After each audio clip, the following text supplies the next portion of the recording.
We had a large RSVP list, I think 30 plus people this time around. We'll see who, I'm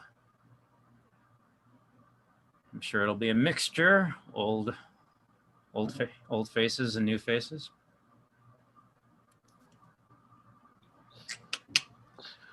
Although we are at the hour and people are still coming in.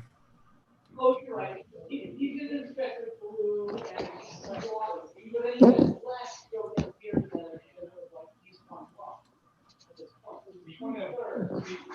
All right, well, mute that for a while. I expect like at least 5 minutes of people popping in as we keep going. And somebody's messaging me.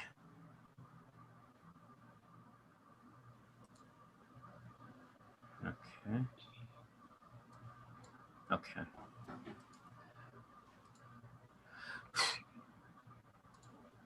Okay, put you over there. All right. We should get started. There's going to be more people coming in. It's always the way. We did have a lot of RSVPs here. I see some new faces. I see some regulars. Welcome. We're here in the middle of this gigantic reading of Millennia in Microcosm by Kenneth Smith. We're here on chapter, I believe it was 5, 6, and 7. I think it was. Chapters 5, 6, and 7 this time. Hope you all enjoyed this week. We're now in the middle of the medieval period. This will be a two-parter. This will be medieval part 1. As you can see, we're mostly focusing on the Christian philosophies. Hope you all enjoyed the reading. I certainly do. Well, I enjoyed the entire book. I think this is a worthwhile book to spend several weeks reading. Where are we? Okay, there.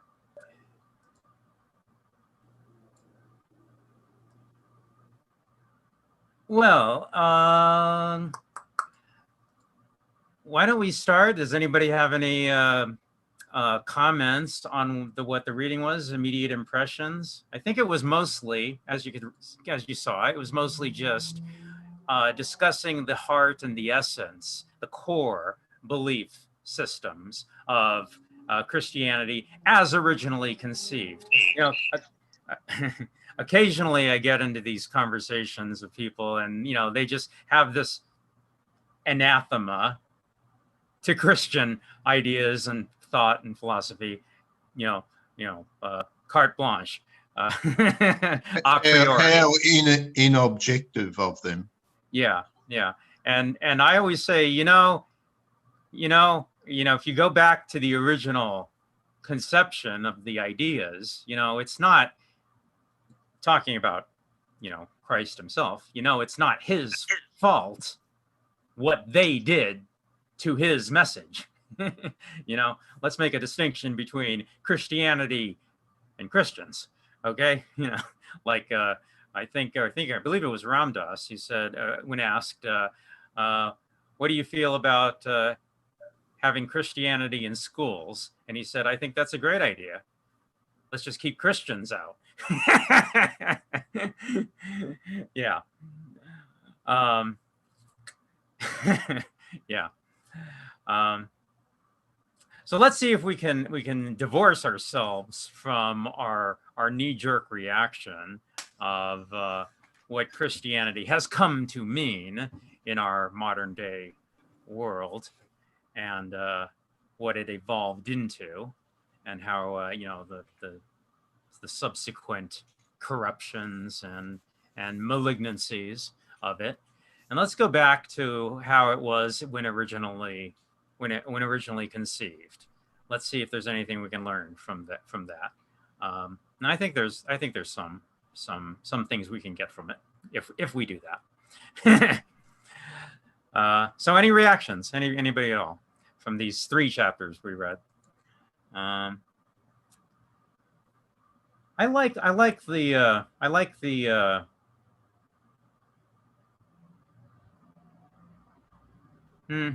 not sure what I'm trying to say here. I don't want to use the word naive. I don't think that's correct. but I like the purity. Maybe that's a better word. The Yeah, go ahead. Go on. Oh, me? Yeah, Okay. yeah, well, go ahead.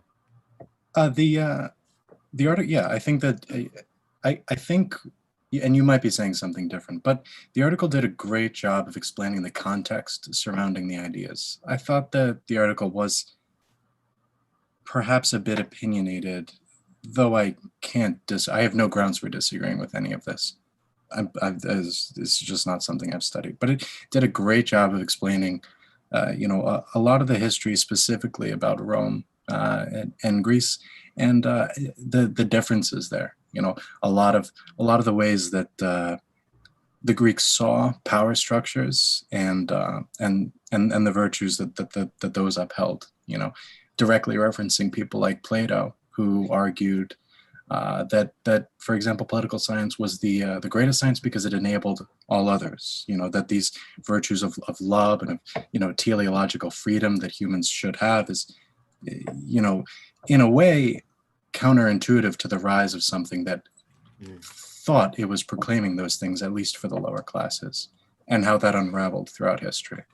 It's one thing to disagree with this or not, but it was a very well written article. I personally have no problem. I mean, I'm a pretty staunch atheist. I'm just not well equipped to comment on the nature of the religion here. Yeah, yeah. So here we are on, I believe this was chapters 5, 6, and 7 of this book.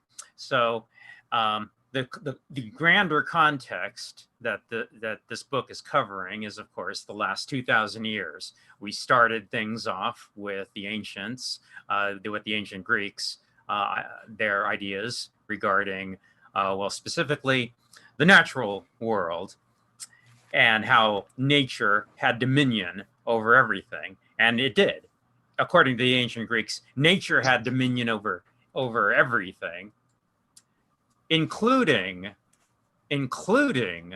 Zeus and the Olympian gods. The Olympian gods were not in charge of the universe, the cosmos.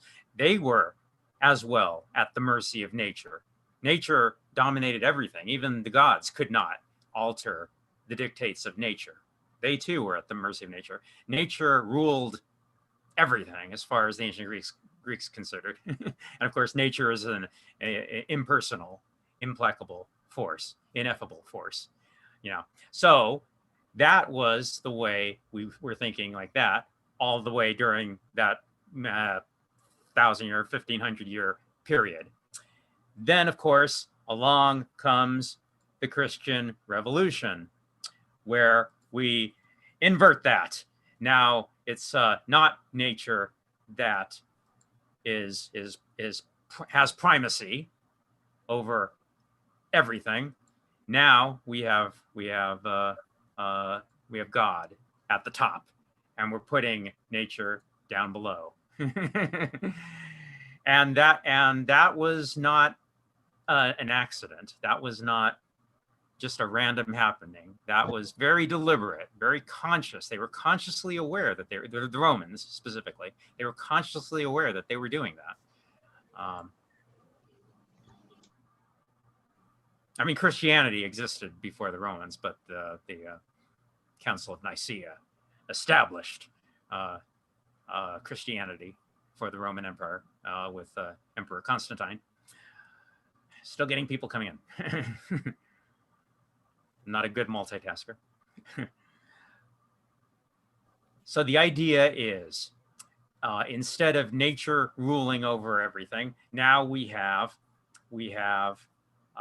overthrown the dominance, the kingship, however you want to call it, of nature, and God's on top. And God made man, and God made nature. I think it goes God, man, nature. So God rules over man, man rules over nature. Nature didn't just slip down. Nature was shoved to the bottom on the hierarchy. which is a remarkable revolution. I mean, that's more significant than we give it credit for, because that's a significant change, given that what we believed for whatever 1,500 years, 2,000 years previously, to just so completely upside down that it was a monumental revolution in thought, in how we took reality to be. In Genesis, it says that man is appointed by God to as custodian over nature. We are to rule nature. The stewards, I think, was the word used. We are the stewards of the earth, the garden, which would be an interesting point to bring up to climate skepticists, right-wing climate skepticists. Do that sometime. Point out to them the line in Genesis where it says that God's dictate to Adam and his offspring is to be the stewards of the earth, the stewards of the garden.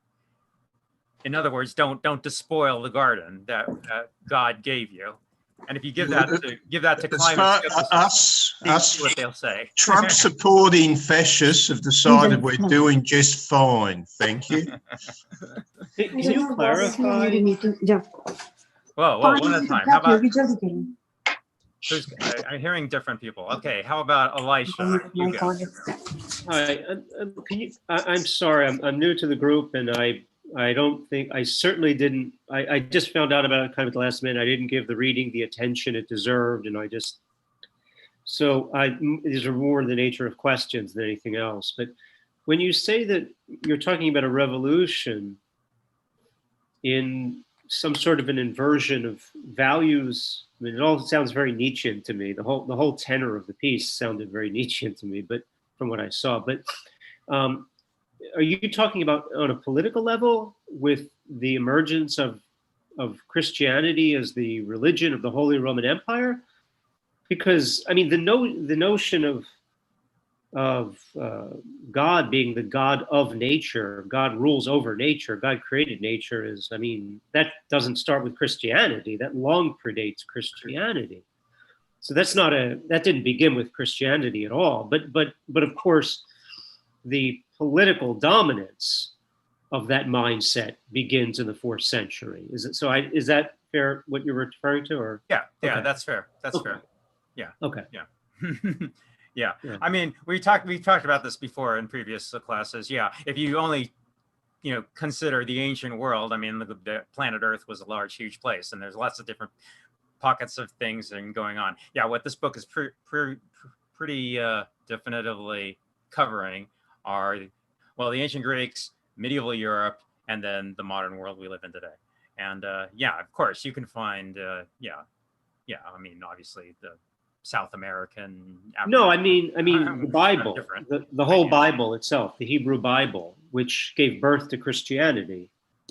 It reinforces this doctrine time and again that God is master. I mean, that's the difference between. That's a fundamental difference between Judaism and paganism, right? Pagans saw the divine in nature, and the Jewish God, and hence the Christian God, is immanent and transcendent. God created nature, and God is the master over nature. And I mean, you see this everywhere in the Hebrew Bible. It's not like a new concept that just came onto the scene. It's standard fare, right? Yeah, and as soon as the Council of Nicaea and Emperor Constantine codified it and established it for everybody, and that kind of ended the discussion at that point. Yeah, for Christians, I guess. You are right. Yeah. Of course, yeah. There's multiple threads going on here. I think the revolution is it got widely distributed. The future is always present. It's just not widely distributed yet. Yeah. If I may. Yeah. Go ahead. Actually, weren't there? I thought that there were like 3 people with questions. I'm not. Did anybody else have anything? All right, I'll assume that's a no. I think you're safe to go. All right, cool. So just to get a better sense of this reading, it does make a distinction between modern secularism and like older Western Christian society. What was this is this article being written from the standpoint of like a reflection on the past or a reflection on the present, which is still a part of the past? Is there a distinction between like modern society and how we can learn from this, or like how we're building a new society, or is this author just talking about just the past, you know? Motivation, but also like the message. I mean, I think it's in the first article. Let me find it.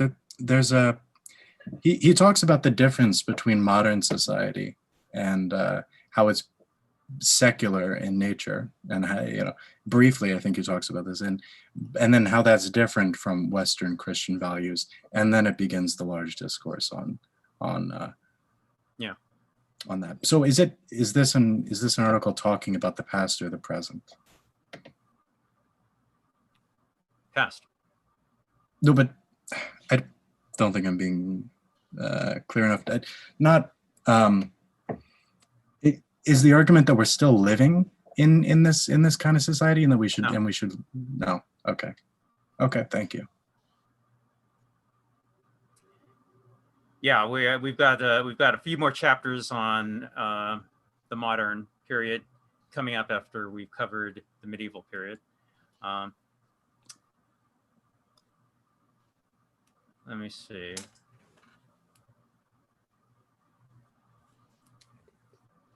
Okay, so if you there's actually quite a lot that I really enjoyed regarding the specifics of one thing we covered, like I think it was in our Monday meeting where we do other articles by Smith, where we covered the idea that sometimes philosophy, as Nietzsche put it, is only for the healthy. The sick just makes sicker. I bring that up because on the first page of the first article, New Wine and Old Wineskins, where he talks about why Christ spoke in parables. These teachings and these lessons were esoteric by design. Unto them that are without, all these things are done in parables.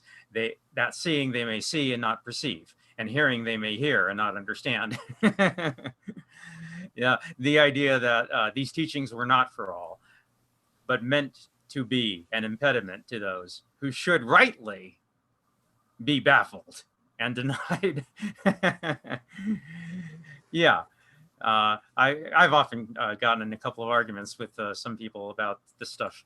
The idea that you should take all these ideas from philosophy and bring them to the common people, bring them to the masses, bring them to so that the common people can understand. And I always say, what? Why would that be a good idea? I consider that a really bad idea, in my opinion. Pearls before swine. There's that, yeah. Teaching a pig to sing, you waste your time and you're annoying the pig. Yeah, we Americans always have this egalitarian ideology. I think there are some. Well, and specifically given regarding Christianity, there's the esoteric teachings and the exoteric teachings, the teachings for the masses and the teachings for the core, inner core, kerygma and didacte, I believe it was called. And the masses, you can't handle the raw material. You gotta mask it and dilute it for their benefit. And that's just human nature, I think.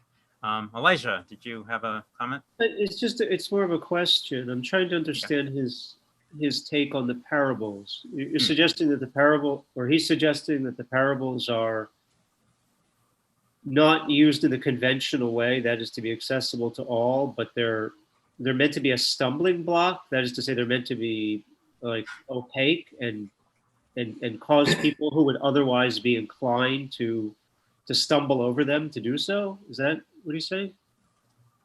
I think he would. I think what's being said here is that seeing they may see and not perceive, that hearing they may hear and not understand. The best way I can put it is I can come up with better examples. But remember the old Rocky and Bullwinkle show. You know, Sure. there was a lot of political satire in there, and there was a lot of social commentary in there that just went right over the heads of any kids who were watching. But if you were an adult, you could catch it. But the kids themselves weren't going to get it. They were seeing it, but they weren't actually seeing it. Does that make it a little bit like that? You're saying intentionally on two levels for some political reason, perhaps. Yeah. Right. Yeah. Okay. Okay, yeah. He So does. What's an example of that in the Christian Bible? Like what do you think would be?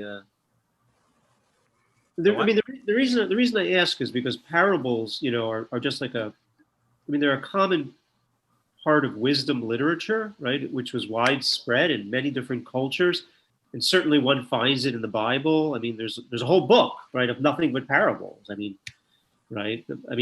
Proverbs, the book of Proverbs, and there's much more than that, and there's poetry. So there are so many other reasons and ways that people have used parables, not just to shut people out or to convey hidden messages. So what is the argument that Jesus was using parables in a kind of a subversive way? Well, I don't know if there's a specific argument for that. Just what prompts him to say that? Where does he come to that conclusion? Yeah. Can I talk? Yeah, Tabby, go ahead. Okay. It was to control the masses, so that they only told them what they wanted them to know, because the masses were illiterate. So they interpreted things the way they wanted to, and all the parables and things, they didn't want them to be literate, and they didn't want the masses, the average person, to interpret these things, because organized religion was used for political gain. Yeah, but you're talking about the medieval church. I'm talking about Right. Jesus. But this is Jesus. This is just some simple, Jewish guy in the first century. Jesus didn't write any of his things down. Right, but these things are attributed to him. Yeah, but when they are written, by the time they're written, they're used for political gain. Jesus might not have been that way. That's a matter of discussion by itself. But by the time it's actually written down, these things are used for political gain. Yeah, go ahead. But I'm just saying, but all these things were written down long before Christians had any political power. I mean, all of the Gospels were written down by the end of the first century, and Christians had no political power whatsoever at that time. So, I'm sorry. No, go ahead. I'm sorry. No, I'm done. Okay, well, that's true, but when it was disseminated, what's the word? When it's spread around. I'm thinking of the word. That by the time it's written down, it's used for those reasons. And early on, the Christians would have wanted political power, so they would have again had it interpreted. The leaders would have interpreted in the way that it was best to be interpreted.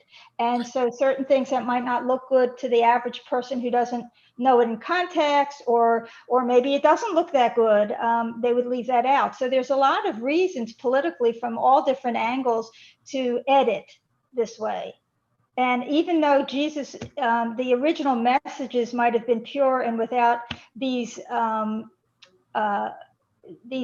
political ambitions, Paul, who became Saul, already he had political ambitions about it. He politicized Christianity. So right away, from the get-go, because he's the one who kind of started the popularity of it, politics plays a role from the get-go. And a good there's somebody who writes about that. I haven't read it for a long time, but there's a lot of writing about that politics invades Christianity and Judaism and everything else from the get-go. They're hand in hand, and it's not to say that the religion is bad. If you're an organized religious person, it's to say that the religions are used as a facade for politics, and that's why they are presented the way they are amongst powerful people. Right. I mean, I'm just, it could be, I don't know. I mean, I'm asking, I'm just coming at it from the perspective that I know that parables were widely used in the Jewish tradition and in other traditions too. And without any, they were often used without any political undertones whatsoever. I mean, like I say, there's an entire book of the Bible. Yes. That is for the masses. I mean, it's not for some political elite to read the book. It's for everybody to read it. And Christianity at this time, whatever, of course, they may have wanted political power, but they were very, very far away from having it, and they were severely persecuted by the Romans. So the idea that there's something very subversive, I'm not saying it's not impossible, but I think it really demands some sort of strong evidence before it could just be accepted. Well, there's a lot written on it, and I'm not the final word, of course, because I just read these things. But I read them from well, yeah, there's that. But I've read it from many different sources. The other thing to note is that oh gosh, I just lost my train of thought. The Old Testament, which is used by the Jewish people, they have a different way of approaching religion than the Christians. The Christians, when you have, for instance, if I could just use a contemporary thing, if you go into a Bible study in a church, they'll cover a very long, a lot of territory in one sitting, and they'll go through a whole bunch of Bible stories.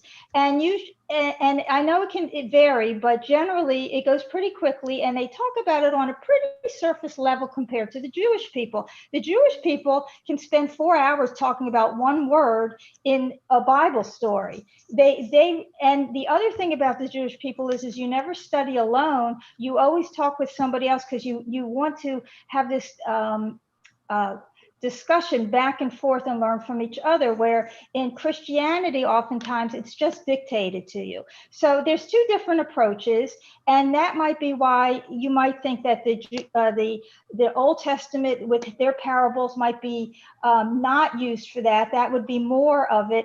But even with that, even with all that altruistic thing that I just mentioned about the way that the Jewish people study, you still can have politics in there, and you always have politics from the get-go, because you're trying, just like you see with our politicians who are just getting started, they always have to popularize and adapt and make things in a certain way so that people will accept it. It's marketing.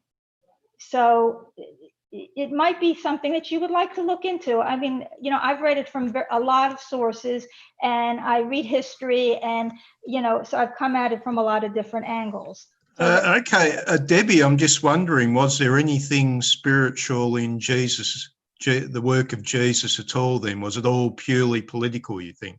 Okay, Jesus, if he's a real person, and we would have to debate that, but if he is, or if he was a conglomeration of people, which by the time it was written down, that sort of way of writing was popular. So don't tell me about the entire universe. Just get down to the meat of the argument. Okay. Well, what I'm saying is he might have been one person or a lot of people, but either way, his or their message might have originally been meant to be spiritual. But like I said before, Paul, who turned into Saul, he politicized it right away. And so that's my point. So, and that's my answer. Oh, okay. What was Paul's politics then? Was he at all interested in anything spiritual? Did he think, this is a good scheme for my politics here? What were the politics? Well, we can't know for sure because he supposedly had a religious revelation, and that's shown by Caravaggio's Yeah, picture. we all know about that. We all Yes, know okay. about that. But All right. so what you don't know what his politics were. You're merely saying that his ambitions were earthly politics and not spiritual. Well, the fact that he wanted to popularize it. If you're purely spiritual, you only care about religion. If you're spiritual with politics, and not to say that's good or bad, I'm just saying how it is, then you have when you popularize something, that's a political ambition right there. I'm not saying it's a bad thing, but he was trying to popularize Christianity where Jesus supposedly was just. Of course, he had to. That's he had to spread the good word of salvation. He didn't have to, but he could. I'm not saying it's good or bad. I'm just telling you what he did. You see, Jesus commanded them to tell the world, didn't he? May Spread the good word. May we wrap up the thing about like common understanding about parables, and then talk about sure. Politics in Christianity? Thank you. I'm not. No, sorry. That's fine. No, you have to keep moving. No, that's fine. I was just wondering, does anybody have any idea what was the secret teaching that Jesus was trying to keep hidden from the hoi polloi? Well, okay, yeah.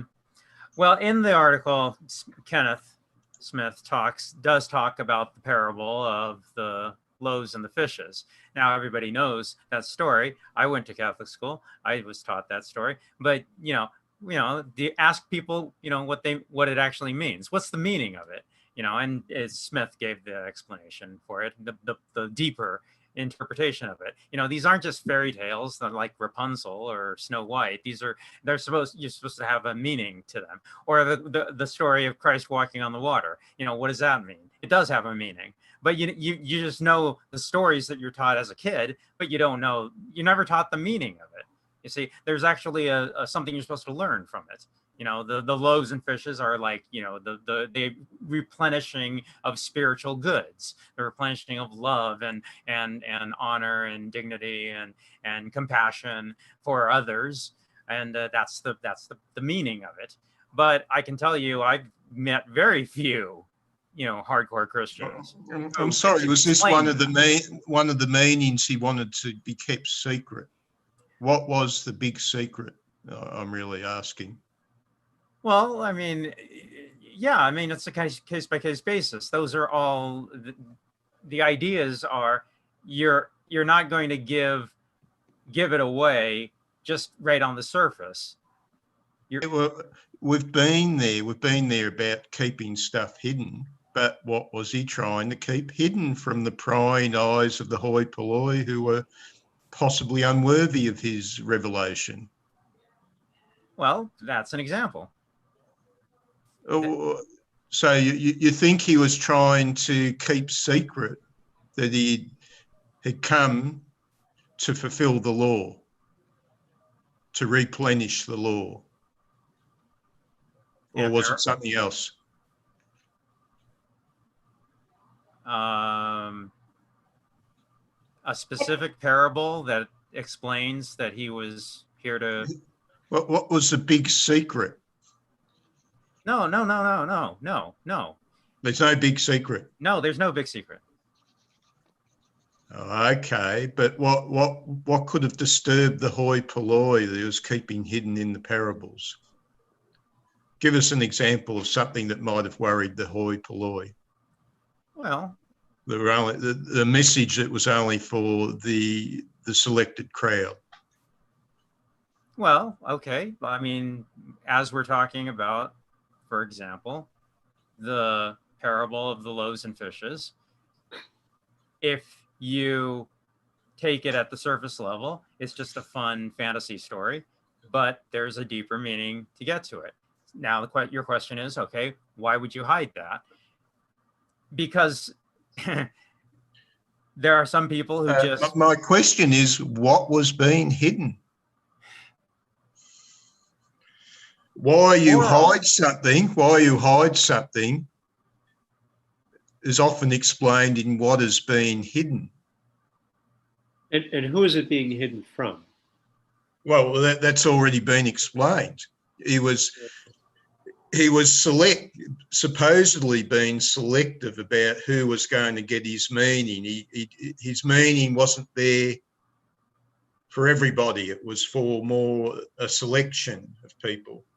You mean That's his what's meaning being about claimed. who he was, whether he was the Messiah, whether he was divine, whether he was God? Well, yeah, there's some good ones. There's probably, yeah, if he was saying that I'm the predicted Messiah, he could run into some deep crap on that one, yeah, for sure. But I'm not sure that that's the message he was trying to hide. Well, he denied he was, right? He denied he was the Messiah. Well, only the real Messiah would deny he's the Messiah, as Monty Python said.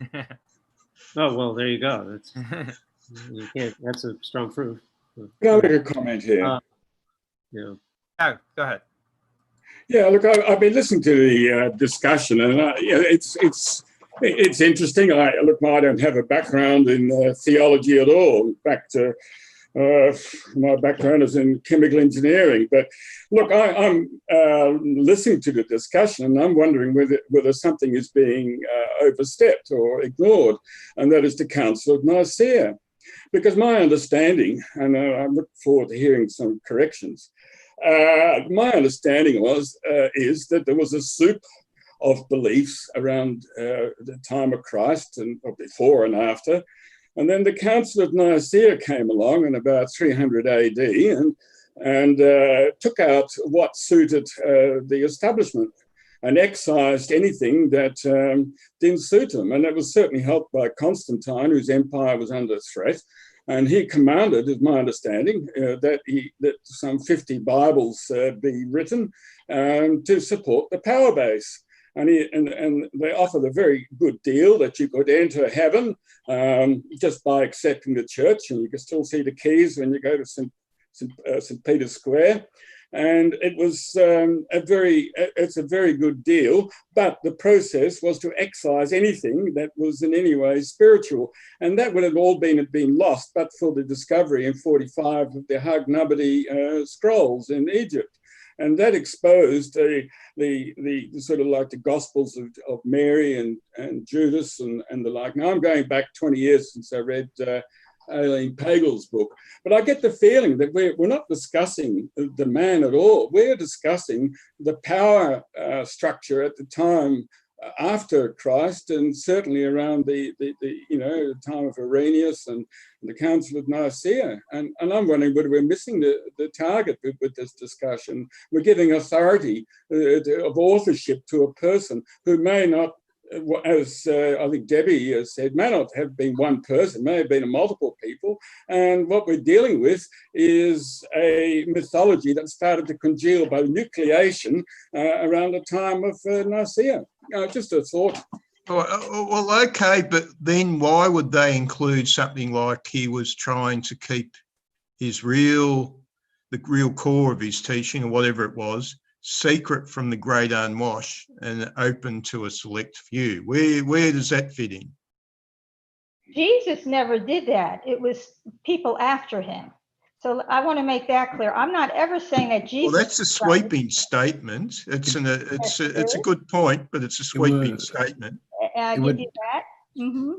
It would help me a lot if we could point to parts of the text that mention this. I mean, if we're talking about Jesus hiding something, was there a specific part in the text where that was discussed? I think it was the first page, wasn't it, that we selected for the. This overwhelming secret. Well, the specific line I was pointing to was where it says, "These teachings were not for all, but meant to be an impediment to those who should rightly be baffled and denied, those whose minds belonged still and forever to the old order." I mean, I think that's the traditional psychological point, that you can't possibly get people to change their minds when they've, reached a certain point in their development. Getting them to convert to another way of thinking is pretty much impossible.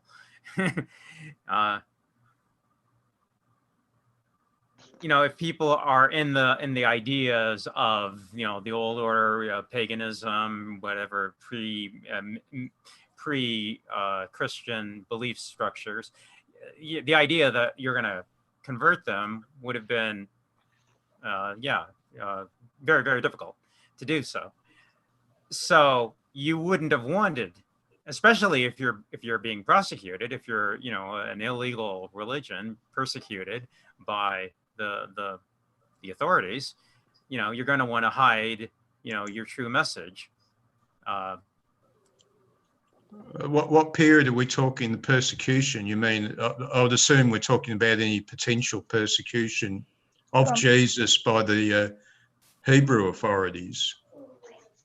Not the Hebrew authorities, the Roman authorities. Well, probably after he died, and then while, the remaining apostles were attempting to disseminate the religion, and they were still being, persecuted at that time. That's made plain in the Acts of the Apostles, for certain, when, obviously Saul is a persecutor, or a persecutor. So somebody had decided that this mob were diverging from the accepted teachings or accepted wisdom. Yeah. And it's hard to have the conversation. We're talking about, we are truly talking about different topics. I mean, at one point we were talking about what was the plain meaning of Jesus's words? Why did he speak in parables? And then at times we're talking about what the church is doing, or what Constantine is doing 300 years later. So these are very, very different conversations, and we'd have to decide what we're really talking about in order to make any headway. But it's absolutely impossible to talk about such a tumultuous period of several centuries, in That's one true. breath. So, I mean, That's true. I don't, That's true. Yeah, I think I would point to Sana's comment in the chat. Napoleon said, "History is a set of lies agreed upon." We don't. Whenever we're doing history, we're always going to be doing guesswork. Well, I thought the claim that was being made in the article was that the words of Jesus, as they appear in the Christian Bible, were meant in a certain way. Now, that issue has nothing to do with Constantine. It has nothing to do. Arguably, it has nothing to do with Paul. As has nothing to do with, it really has nothing to do with anybody, unless you think that the words that Jesus never said those words or those words. But Wow. Whoever said those words were said in the first century. Yeah. So whoever said them, they're not a product of the 4th century. Right.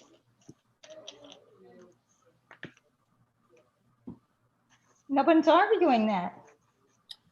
Right. So, but the Council of Nicaea has nothing to do then with that topic. Oh, look, I disagreed strongly. I mean, there was a whole spectrum of conversations which included the literal versus the spiritual. If you read the Hark Number, the Gospels, they were talking about the resurrection as a sort of a feeling rather than the physical. Just one example. So we're very, there was a very selective extraction to suit a particular moment of time, and that's the point I wanted to make. No, I wasn't speaking about the process by which the Council of Nicaea came to canonize a certain form of Christianity. I agree with you that Christian teachings, even at that very moment, varied very significantly on theological grounds on all matters. I mean, there was no such thing as Christianity until Constantine.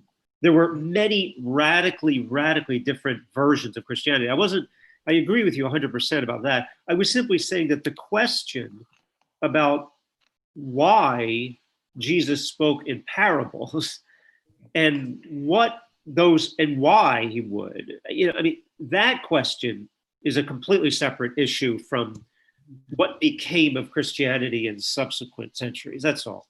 I'm not. I mean, they're both interesting questions. Yeah, I think that the point that the author was trying to make was that this was a reflection of a changing order where nature was not the ultimate force, that there was God above that. And I'm not certain that the specifics of what was said and why are very important. I mean, I think that they're important, but I think that we're missing the sense of the article. When did that order change? This is something I don't quite understand. I mean, nothing happened in the time of Jesus that changed like a philosophical doctrine about nature and God, right? That doctrine had been in effect for many, many hundreds of years. I mean, Jesus came from a tradition which believed that God was the master over nature, against what the pagans believed. I mean, Jesus didn't create that doctrine. I mean, it's all over the Bible. It's very clear that it's not an innovation of the first century. Right. I don't even think that can be argued. I'm trying to understand what is this great revolution, and when did it take place? Well, I mean, yeah, I would pinpoint it when, Council of Nicaea. Oh, you just mean when did Christians gain political power? And okay, but I meant as a spiritual doctrine, it doesn't originate. It's very old. I mean, as a spiritual doctrine. I mean, if you read the book of Psalms, right? If you read the book of Psalms, you'll see it's everywhere. God's voice smashes the cedars of Lebanon, right? I mean, God is like, depicted as destroying, as a master over nature. It's everywhere in the Psalms, right? I mean, this imagery. It's not. Yeah, it's not like a first century doctrine.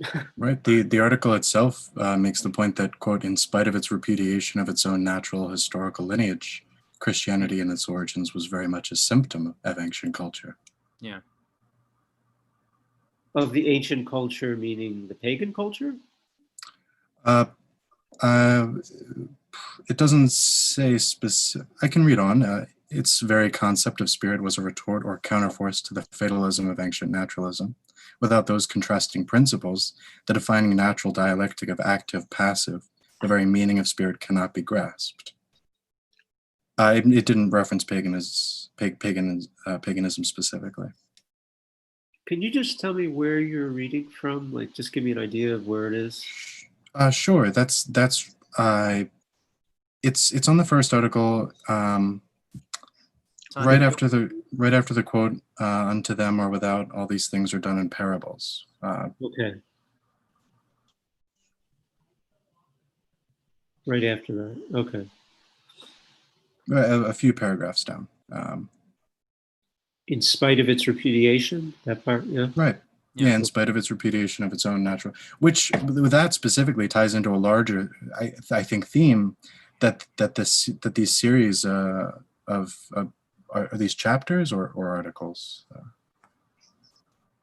Well, yeah, we're reading the whole book, so these chapters. What is the natural historical lineage that the author is referring to? Can you explain that line, in spite of its repudiation of its own natural historical lineage? In the third chapter that we read, which is I believe the seventh chapter total, is he talks about this parapecia. Is that it? Parapecia? I may be pronouncing it incorrectly, but there's this idea that it kind of like in spite of its own self, that there's a point in which a story turns on itself, or a society turns on itself and begins to, in the words of the article, become what they once despised, which is literally the last part of the last sentence. But I mean, I believe there's this overarching theme of like this becoming of something, a teleology of something, and then there's something past that, right? Where teleology would be more so like the final form of something, right? That there's this, but past that, right? It sort of turns back on itself, like a wave crashing down or something, where where the natural order kind of gave way, where natural order on top, which is, I believe, a Stoic principle in Greek philosophy. And correct me if I'm wrong on that too. That gave way to Christianity, which then in turn gave way to secular culture. That was my sense of the article, at least. And again, correct me if I'm wrong. In fact, I hope to be corrected, because that'll mean I learned something. Yeah, I apologize, because I'm coming to this whole discussion without having, well, among other things, lacking having read anything before. Yeah. I'm trying to just, it almost seems like when I read this that you would never know that Jesus's teachings emerged out of a Jewish tradition. Like there's no mention of it. I mean, it's just like there was this kind of Greek world and there was Jesus. And I'm trying to understand it in that context. I don't see any references. I mean, it just seems like there's a massive lacuna, and I mean, but I don't know. That's just what it strikes me as. I don't. Yeah, I just want to pick up on what Elisha was saying there. You know, there was this massive lacuna, and it isn't just the Jewish stream. There was also the Gnostics, who had a very different view. You know, they had a supreme being, and then they had a semi-ergo. Demi-ergo, and he was she, Sophia, created the cosmos, the material and the psychic world, and that was the substream. That was part of Christianity until the Council of Nicaea, until the bishops intervened, and they excised that whole stream of thinking. So yeah. Well, there's no doubt that Christianity changed greatly from the time of Jesus. I mean, if you can even call that Christianity at the time of Jesus, but I mean, it was a sect of Judaism in its origin, right? You're making a sweeping statement there. What statement? Or you're saying there is no doubt. It's grandstanding. It's a sweeping statement. There is no doubt. How much can we have no doubt about when we're talking about this stuff from 2,000 years ago? Yeah, I agree. What statement? I'm not sure I know. I missed something. Well, you're saying there's no doubt there was, a massive transition in Christianity. What's the point of saying that? Just say, well, it changed. But we can't we can't make these. I keep on hearing these absolute statements. Yeah. I'm not sure I know what. Yeah, I don't know what the absolute statement is. I'm not sure I know. Just that you use the phrase, "There is no doubt." About what? Whatever it was you were talking about. That's all. The point Stephen is making.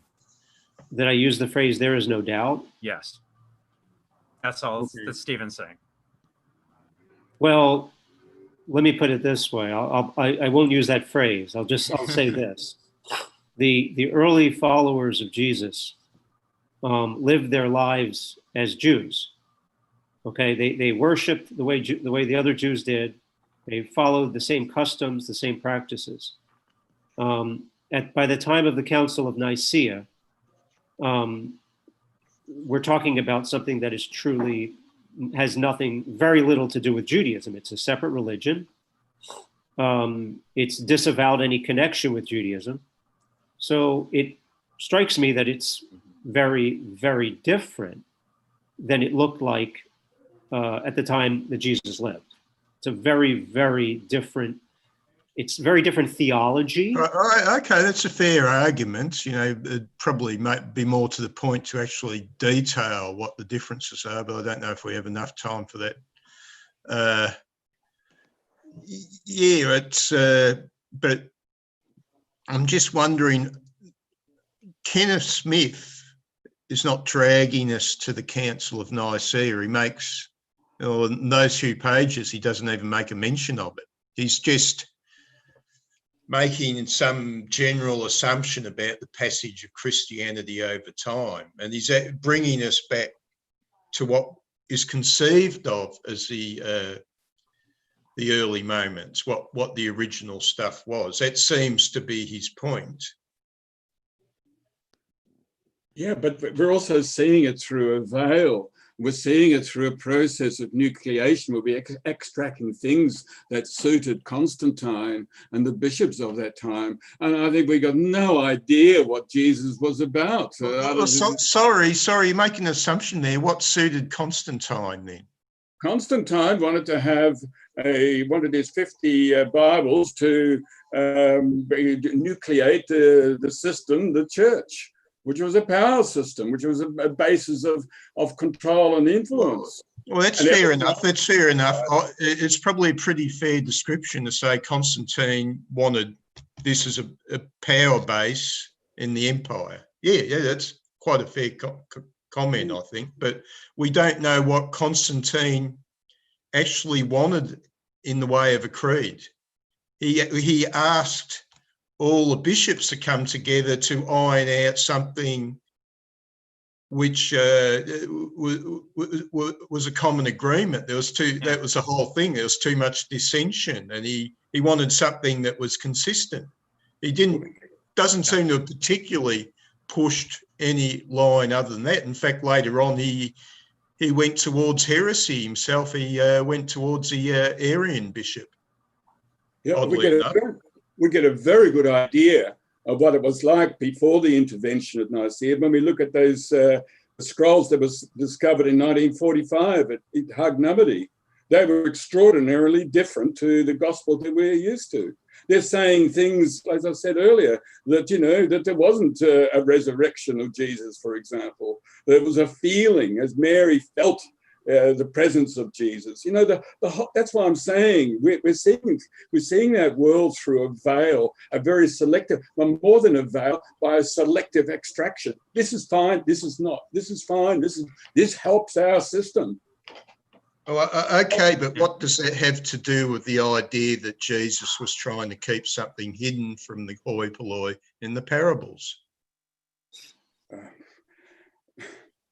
Well, okay. I think that the whole parable thing was about saying something that wasn't necessarily secret, but that only sections of the population could understand for a myriad of reasons that may or may not be even decipherable 2,000 years later. But I'm not sure that that's.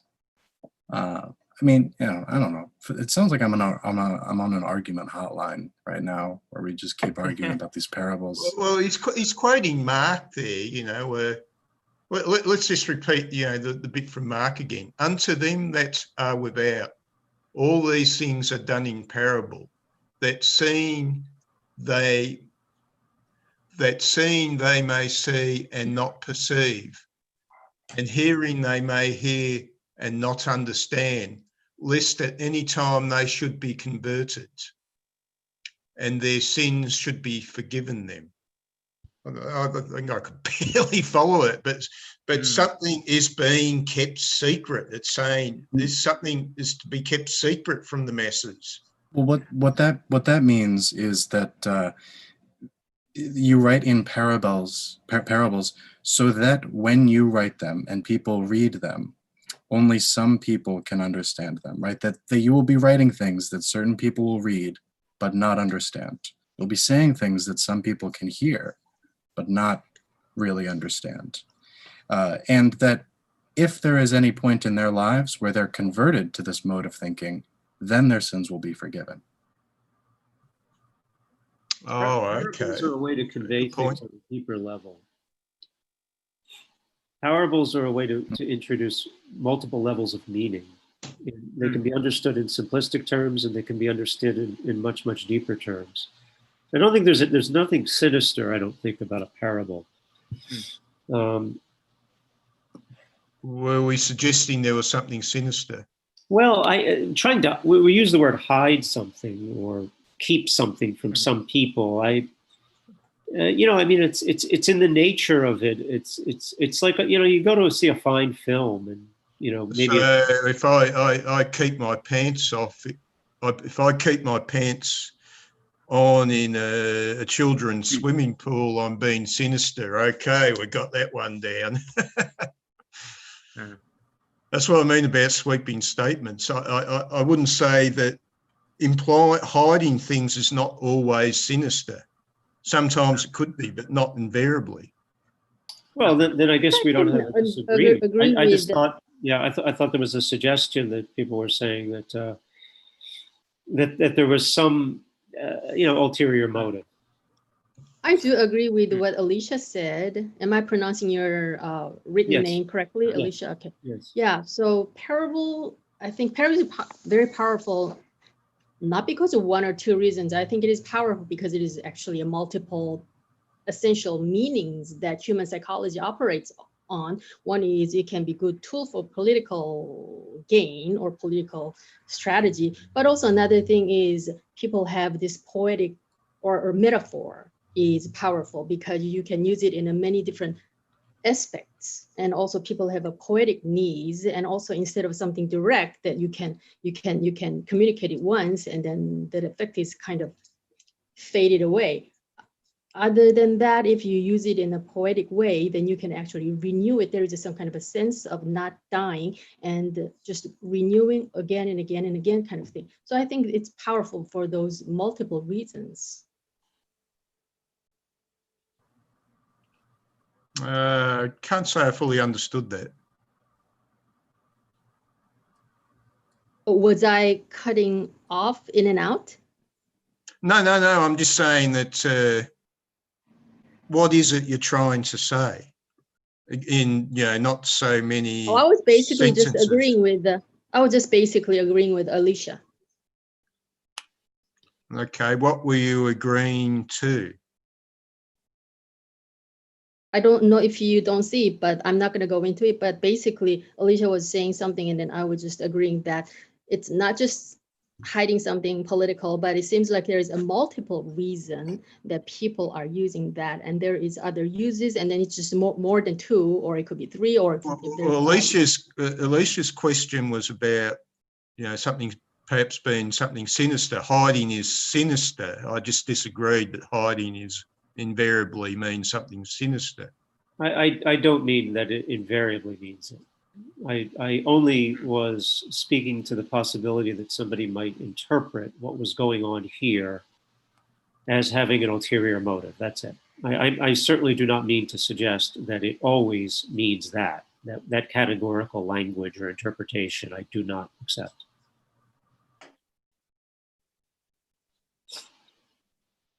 What if there is, just getting back to the parable question, what if there was no secret or hidden messages? It is just that the way that we look at the way we focus. And I, at the back of my mind as I'm talking, I'm thinking of one of the great books I read was called The Master and His Emissary by Ian McGilchrist, a psychiatrist.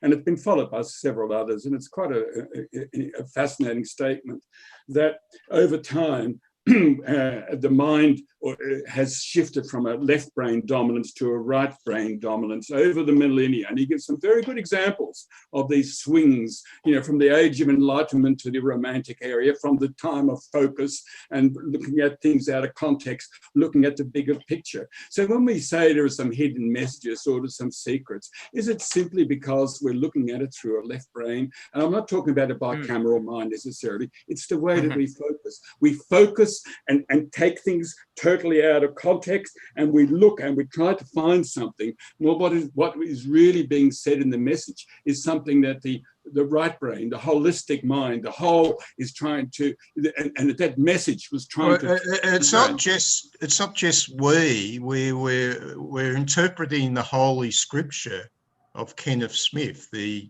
modern day prophet of God, who's quite strongly saying that the purpose of the parables, he's pointing out Mark's line there, he's saying, what's going on here? Mark's pointed it out, that the stuff here is there's something a bit secret here that's not for the great unwashed. It's only for the select few. Now, this is the word of the prophet who cannot be doubted, Kenneth Smith. Please, you're disagreeing with the prophet.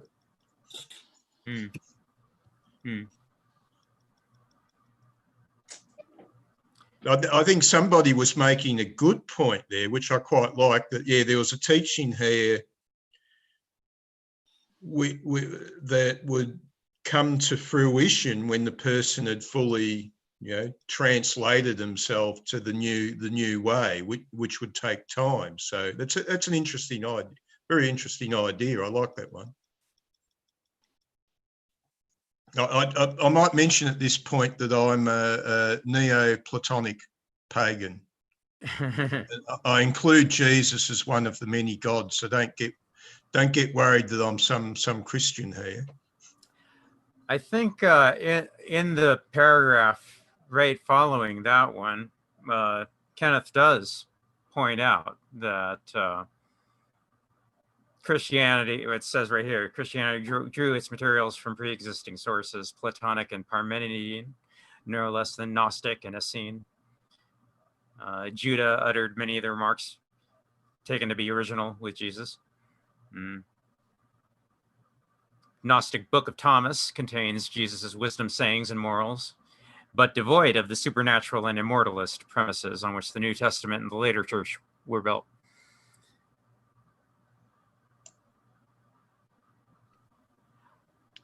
He also points out, so vehemently antagonistic was it to its predecessors that the ancients took it as certain that Christian zealots had burned down the library at Alexandria. Well, I might make a mention of some of the parables we've all forgotten about. We've had the parable of the sower from Matthew, the parable of the weeds from Matthew, the parable of the mustard seed. Yeah, I think I remember that one. The parable of the yeast, the parable of the hidden treasure, the parable of the pearl, the parable of the fishing net. Well, the pearl's one which does sort of stick out, that he's saying there's something wrong with the masses. They're pigs, they're swine. You don't throw the good stuff before the swine. And this is very elitist. I like this. It suits my Trumpian fascism, the idea of the elite. It gets all my skin goose pimply when I think about things like that. What?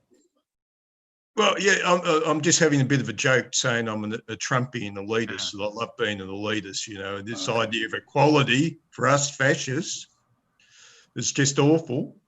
Yeah, I got scared there for a moment. There are so many lenses, obviously, that I mean, we have all kinds of interesting texts to deal with here and different interpretations, and there's so many historical issues, and there's so many lenses with which one can view this period. But I fear that we sometimes over politicize it. I mean, you're talking about people, not just Jesus, but you're talking about a lot of people who are willing to give up their lives. Last time I saw, not many members of Congress are willing to give up their life for their principles, but religious people do sometimes. And so, maybe a better way to look at this is not just a bunch of people playing politics, not through a power dynamic, but people who had very heartfelt, honest to God, so to speak, religious principles. And just to see it that way and not to necessarily see it through a political lens. And that's an interesting point. And let's just suspend our possible disbelief for a moment here and go with that. Let's assume that the Christianity in 0 AD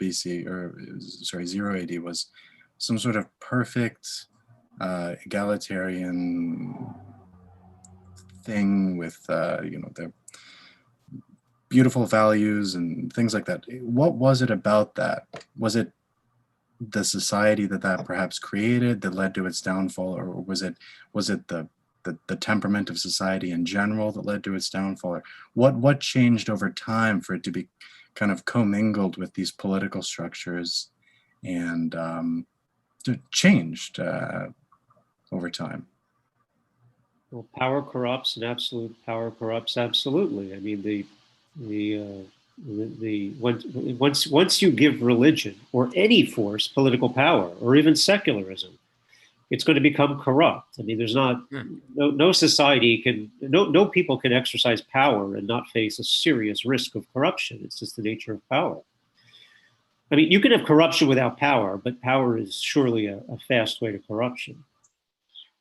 Right, and okay, you're making a point. It's getting a bit absolute and a bit sweeping. But how does that relate to what we're talking about? I thought Will's question was when did Christianity, so to speak, he didn't use this language, but like go sour or turn in a negative direction. That's what I thought I heard him say, and I was suggesting that. And I wasn't suggesting that it was an egalitarian society. I wouldn't suggest that at all. But I wasn't even passing a judgment in any way on what they believed. I was only suggesting that what primarily drove the people that we're speaking about in the first century was not politics. It was spiritual ideas. It was religious ideas.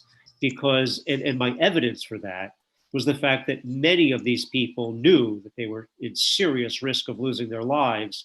And although political people do occasionally do that, when there's not much of a need, like a war, it's rare to see people just go out of their way to say, just kill me for my political belief. I mean, it happens, but it's not as common.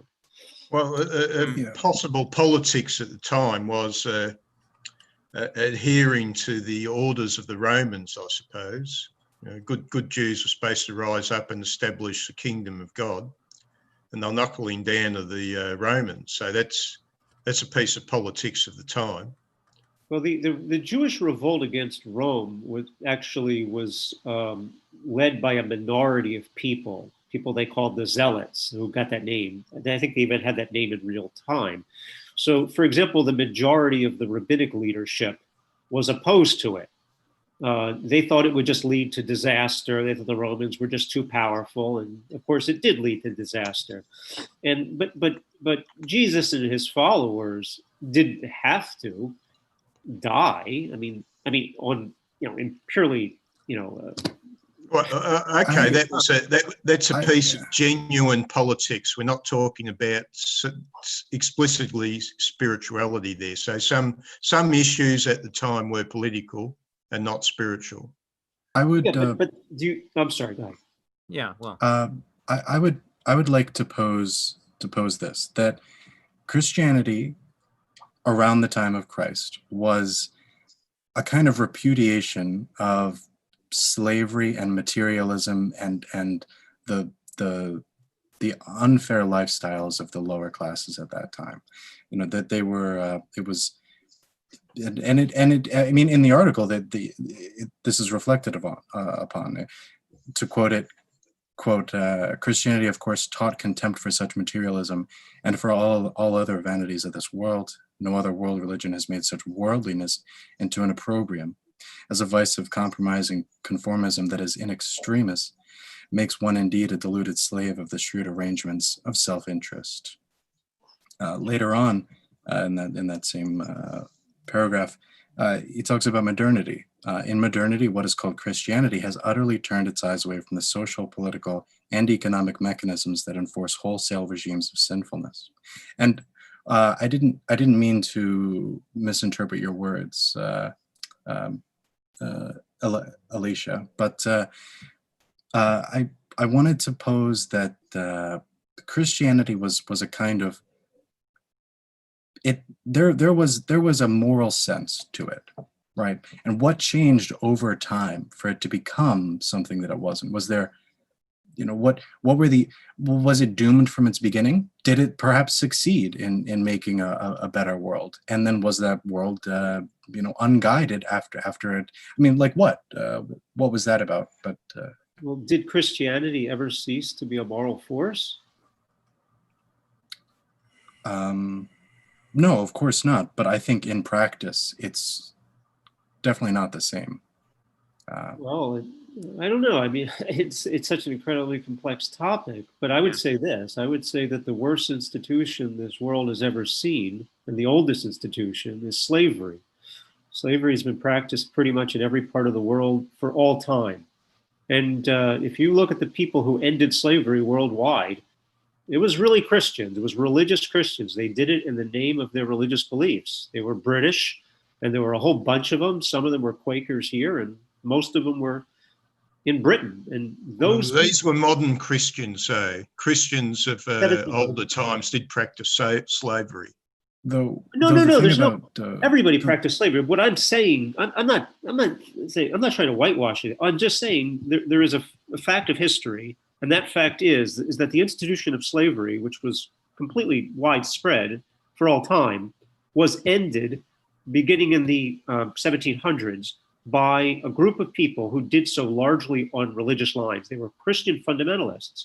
And they were acting from their religious perceptions of the time. And you might be able to find antecedents, but it was something very much of that time. Now, I would take issue that slavery is necessarily a bad thing. I mean, if you go say slavery is a bad thing, relative to what?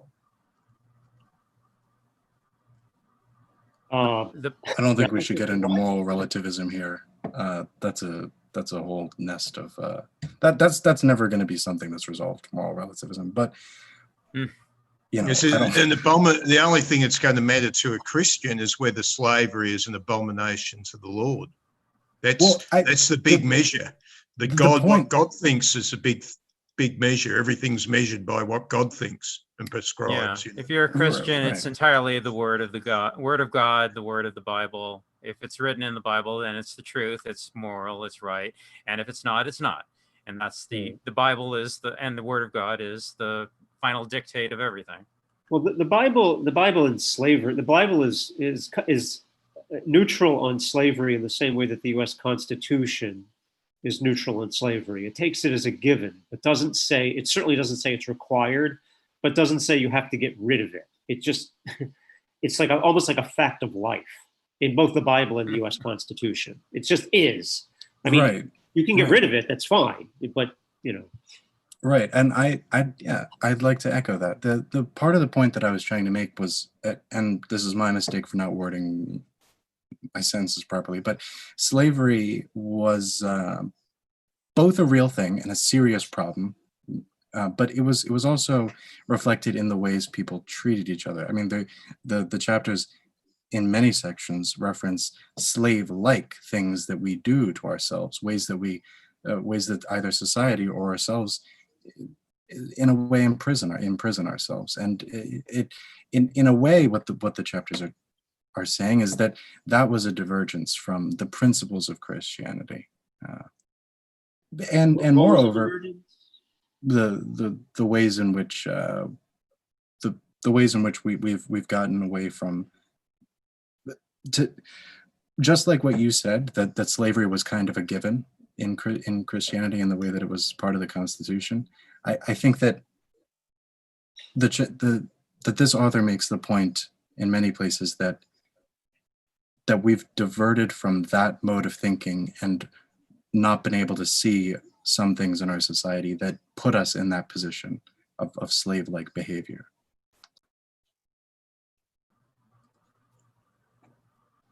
I'll look for a quote. I'm doing that now.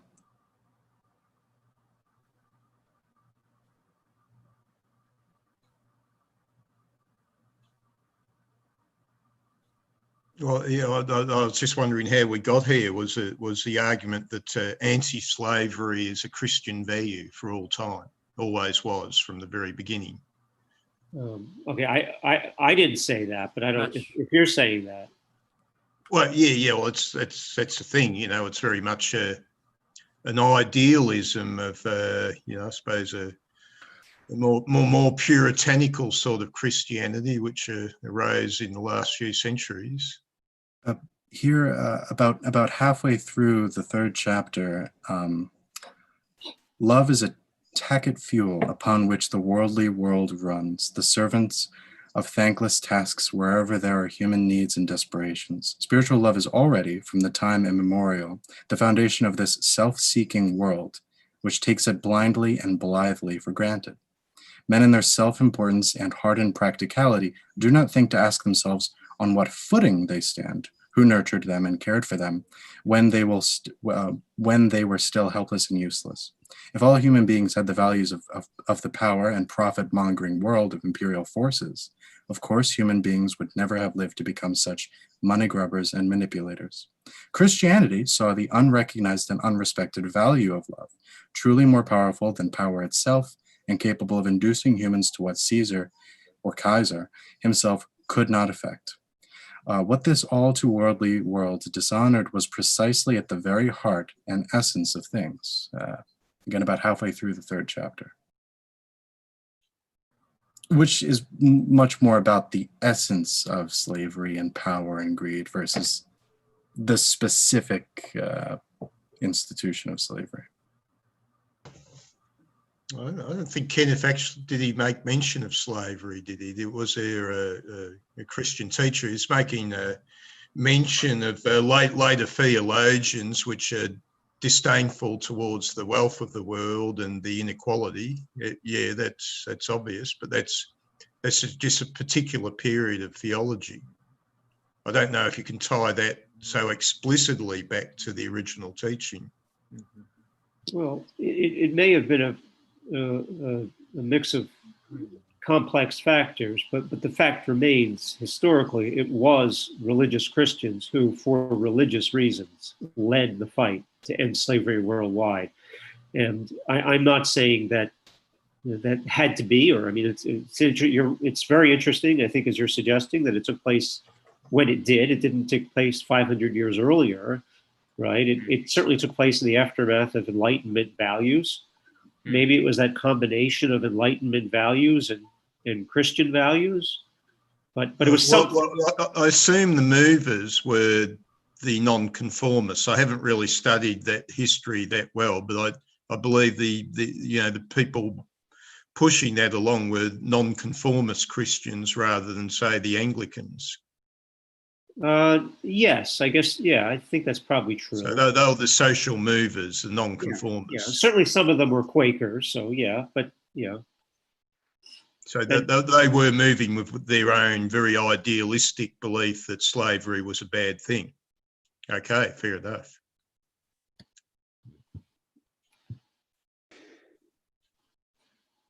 It's probably tied very much to the question of whether the kingdom of Jesus is eminent or otherworldly.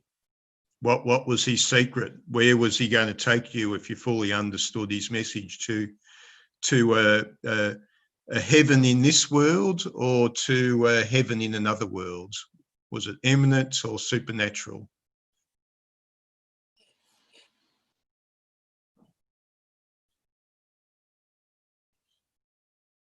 I don't understand the question. Well, I understand the question. Well, but of that course, was perhaps his secret, you know. Well, see, that's what I was going to say. My answer to that question was just going to go right back to what we had spent about 45 minutes discussing and getting nowhere with.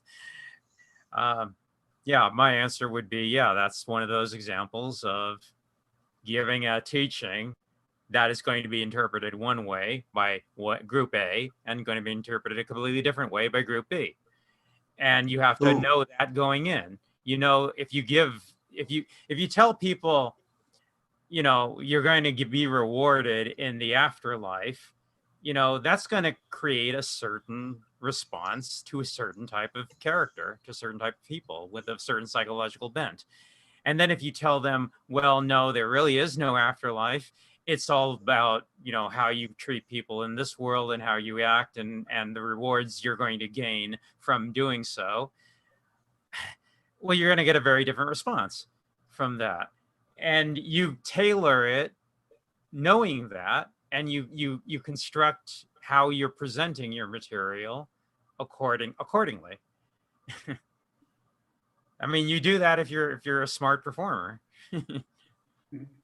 No, I think who was it? There was the the Sanderheen were originally didn't teach immortality of the soul or something. I think the story is that you're just a Jew in this life, and then it was nothing.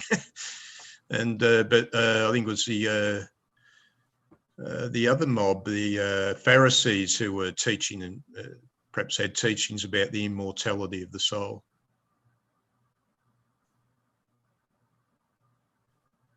But yeah, I could take that point. If Jesus was coming up, oh, I'm sorry, I'm not the Messiah. I haven't come here to vanquish the Romans and create the pure kingdom on earth. I'm the Gnostic heresy is going to take you past the demiurge to the perfectly glorious spiritual world or heaven.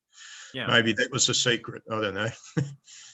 Yeah, and my understanding is in Luke, if you do read Luke, where he explicitly says that he is not the Messiah and forbids his apostles from calling him the Messiah. So what do you take from that? Oh, well, that's a hot topic that's, it's still going on as a debate. Well, it was the debate back then. It was a debate that was part with the Nicene Creed, that the Gnostics were regarded as a group of heretics, and the Gnostics' teaching did go around this idea that Jehovah, the God of the Bible, was the demiurge who created this world, but he was wrong. There was a greater, more pure God above Jehovah, and Jesus was the emissary from that God to take people past the demiurge to the greater, more pure heaven above. That's one of the great controversies of the time. So is it reasonable to go back to something I think Will said, that there was no Christianity at the time of Jesus? It was just there was just a flavor, a whole spectrum, and the system of power made it around Nicaea. I'm going back to this, that we're dealing with a massive alteration from the original message of Jesus, which might well be along the lines of Eckhart Tolle is saying today. And if you read some of his books, like A New Earth, for example, you could almost imagine him speaking like Jesus would have spoken, except that we find it very hard to sort of interpret, to say that heaven is now and not in a place up there. It's a little bit hard to take. So you massage it in a way and to make it digestible by the people. And what we're dealing with is something which is a narrative that is digestible to us even today. A total corruption. Or am I going too strong? No, it's an interesting point. I just need some time to think about it.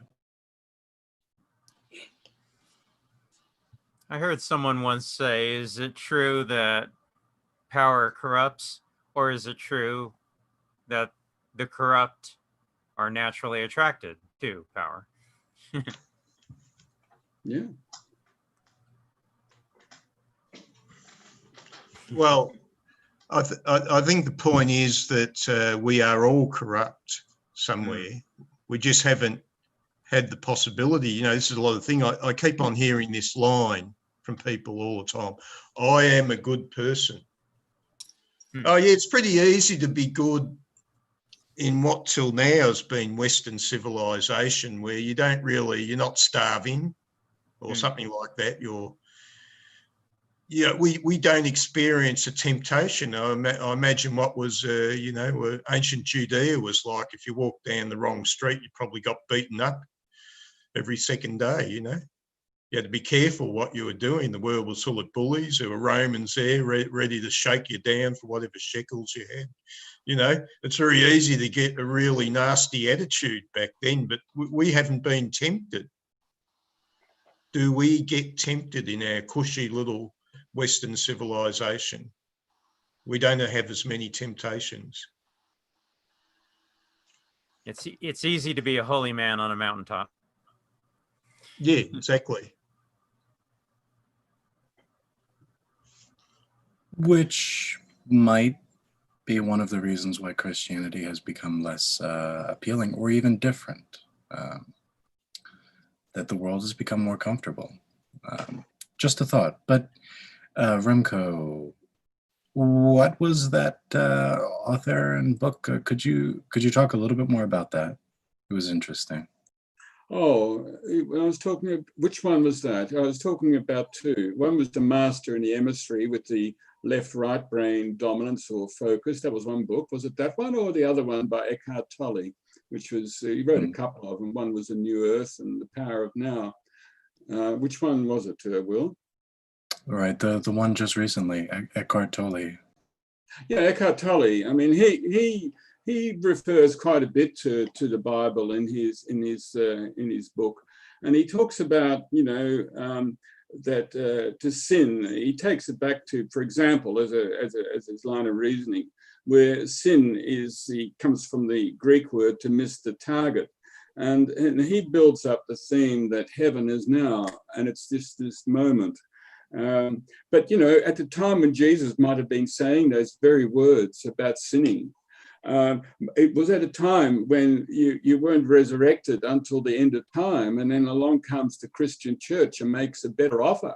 It's a very simple offer, and it's all you had to do was acknowledge the church, and the church held the keys, and you would be is the word resurrected at the time of death. It was instant. Wow, what a great deal! Oh, can you sign me up? It sounds good. Yeah, well, that's what was appealing at that time. So what I'm saying is there was a man 2,000 years ago talking like Eckhart Tolle, and at a time when there was a whole soup of things, and gradually it was congealed to something that we take now, and we're looking through a very distorted, very murky lens back to that time, total distortion of what was originally the case. He may have well been talking like I was talking earlier about my other reference to Ian McGilchrist's thesis, and that is we are extremely left brain, and we have difficulty in seeing the whole picture. In fact, the conclusion of that magnificent book, it's one of the best books I've read, was he makes a plea for mankind to wake up to the fact that we are becoming so left brain, so abstract, so focused that we're losing the bigger picture, the very message that Jesus might have been saying. We just can't hear it anymore. If I said to you at this moment, another one, sorry, I'm dominating a little bit. I'm a little bit influenced. I've spent too much time in India, perhaps. The Advaita. I don't know whether you've heard of Advaita, which is seeing things in a non-dual mindset. Our conversation in this world is all relative. And so if I said to you, there is no such thing as happiness, there's no such thing as love, you would look at me with strange eyes and say, what are you saying?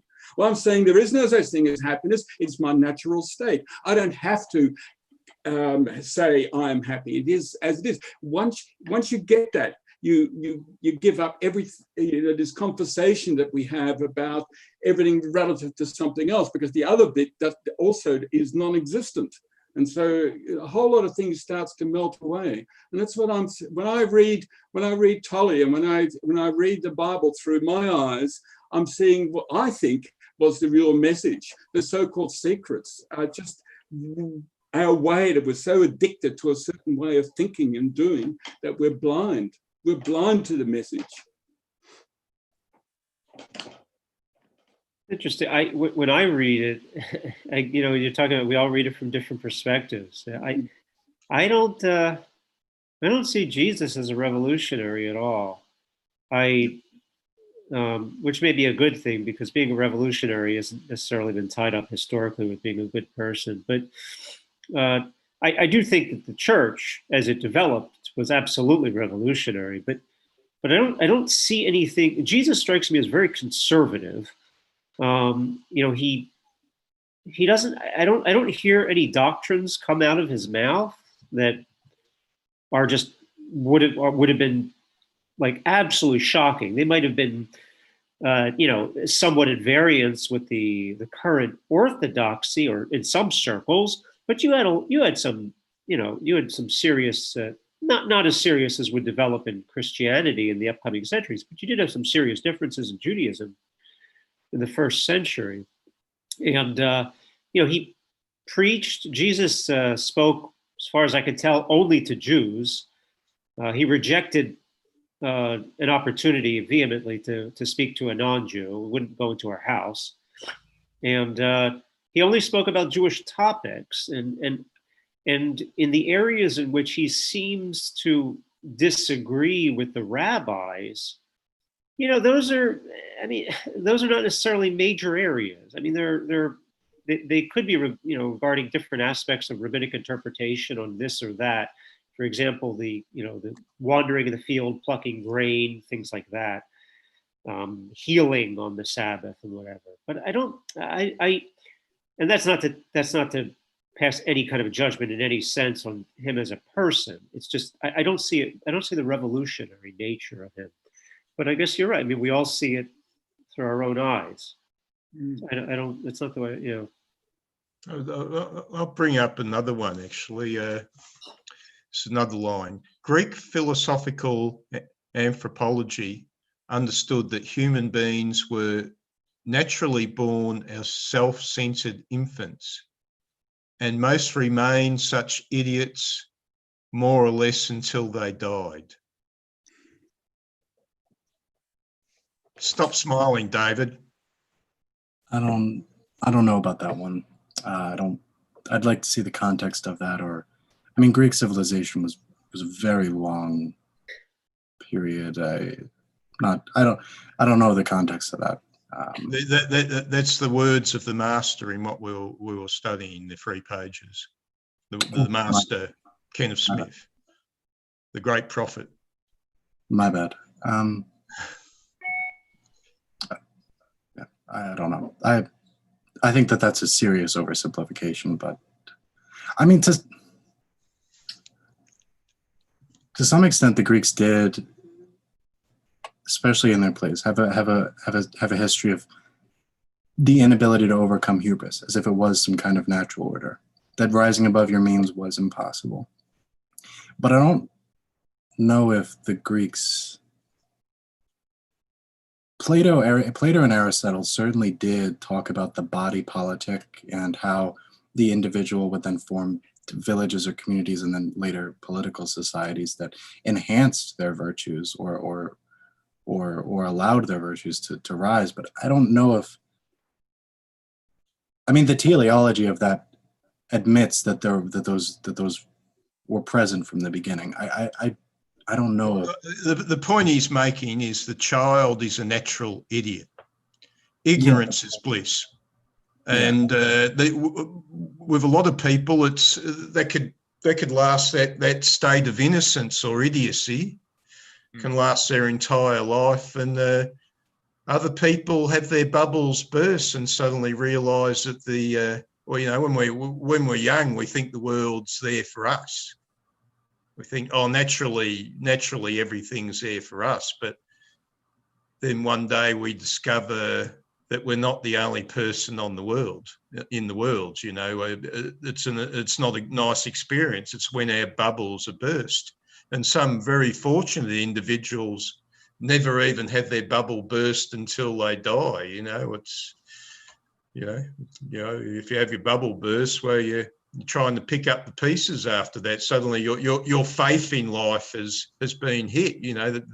The faith of the child is that naturally everything's great, everything's there for me, and everything will work out quite nicely. But one day we discover that we're not the only person in the world, and it's painful. This is what he's pointing to.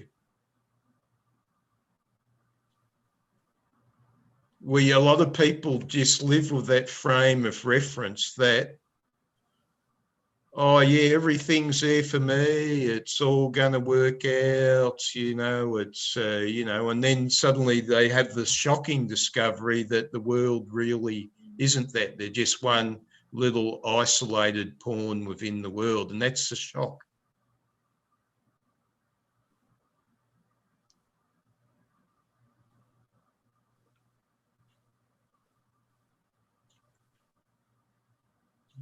Nobody's had their bubble burst. I'm in a theatre full of innocence.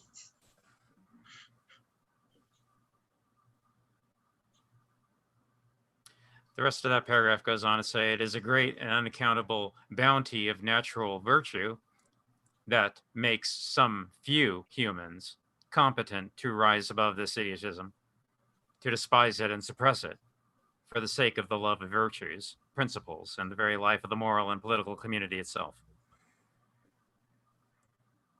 It's getting a bit too deep for me. I mean, you can, of course, get yourself out of that state of infancy, but how many do? It's a minority. It's forever being a child, you know, when in politics, when people want the state to be their family, they're still living with the idiosyncrasies of a child. That's what drives socialism. I want the state to be there to be my parent, to guide me and do all the thinking for me and to take care of me and to wash me, and that's socialism. That's the little boy that never grew up. I've struggled I'm a bad case of a Peter Pan. I think a lot of philosophers are, because you know what the great evil that all philosophers tend to suffer from is egoism. We are just so fond of our own little egos. Not egotism, egoism, the inner ego. Us philosophers are in love with it, you know. That's the child.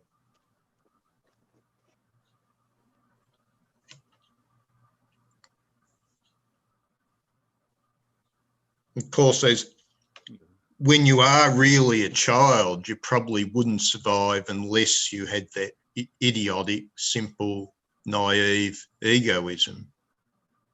You know, you'd probably think, well, what's the point? That's not a good thing for a child. A child has to grow, has to move on, you know, and say, well, you know, has to believe the horizon is worth it. So, you know, the child can't be a cynic. Yeah, I mean, there are cases of individuals who, as the saying goes, are forced to grow up too soon. They take on adult responsibilities far before they're psychologically ready, and that causes a lot of psychological problems later in life because they didn't fully go through their childhood the way they were supposed to. Yeah. Well, it's a serious issue, you know. It's for you, you know, the story of the orphan that has to look after their younger siblings from the age of 12 or something like that. Yeah, they become the parent when they're 12 of their siblings. And that just causes a lot of psychological difficulties for them later in life because, they get very depressed because they didn't fulfill their childhood role. It reminds me of the old TV show Lost in Space, where Dr. Smith is psychoanalyzing the god Thor. And he says to Thor, you know, tell me about your childhood. And Thor goes, well, I'd never had a childhood. Dr. Smith is shocked and horrified. You never had a childhood? This is serious.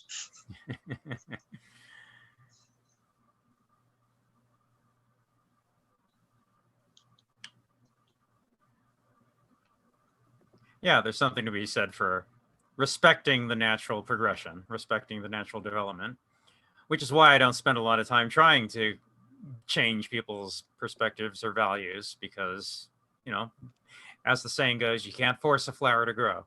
The flower grows on its own timetable. So.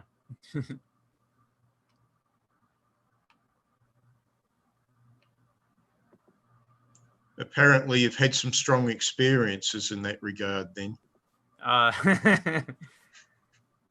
Well, I mean, anybody who's made any attempt at all at changing people's values will tell you how successful they've been. Not very. Can you provide like a 30-second description of who this author is? Smith? Hold on.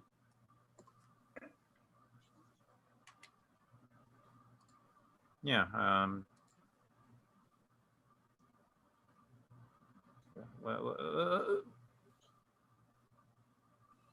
Why didn't that work? Oh. There we go.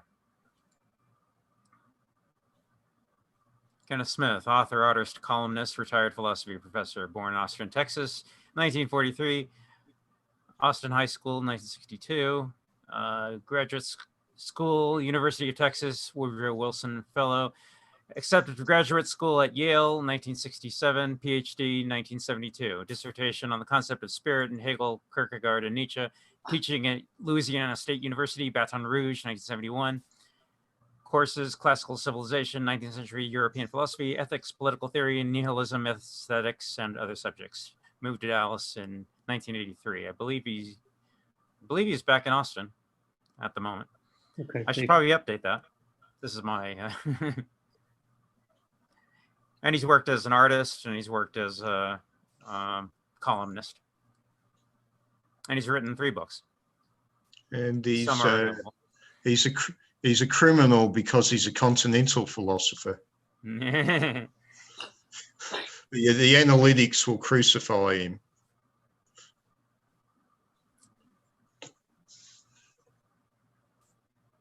He has a lot to say about his time in academia and his experiences there.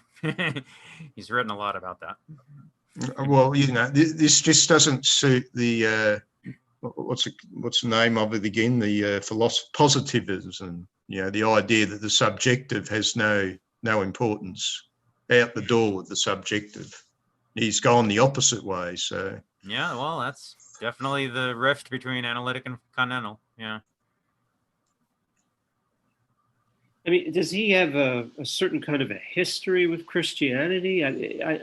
I'm just struck by this paragraph below the quote from Matthew chapter 6, which is not, of course, it's not in the realm of philosophy at all. It's not in the realm of history. It's kind of a social commentary about a group of people. And I would venture to say that if you substituted another group for Christians there, people would really take offense at the whole comment. Now, personally, I don't care one way or the other what anybody says about any group. I mean, I think he's free to do it, but it just strikes me as a little bit out of character in what sounds like an otherwise thoughtful article.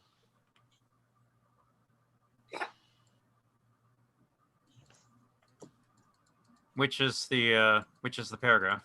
Christians in modern society are transparently too much concerned with public show, too dependent on others' rhetoric to be able to comprehend why Jesus would have insisted on such intimacy and candor. It is utterly the extrinsic or worldly and social appurtenances of religion that rule it today.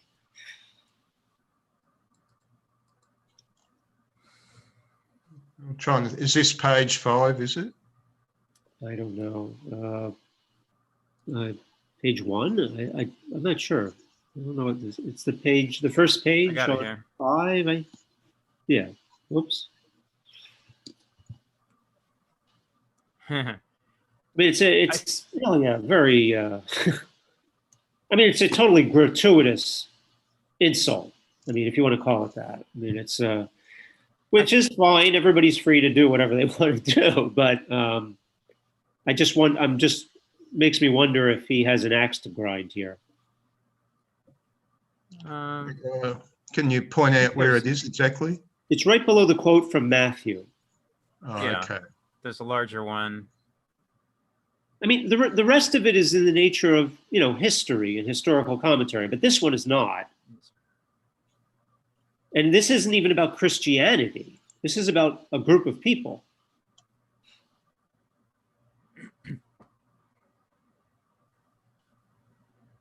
I mean, he's basically saying Christians aren't what they're supposed to be. They're not true to their own faith. They're maybe not genuine. I mean, the word you're looking for is hypocrisy. Well, everybody's entitled to, have opinions, of course. Yeah, I remember he mentioned that somewhere, but there is no quote of Matthew there. You're talking about Mark. No, I'm talking about go Matthew. Down. It's on chapter 5. We're talking about all the way at the very end. On the screen.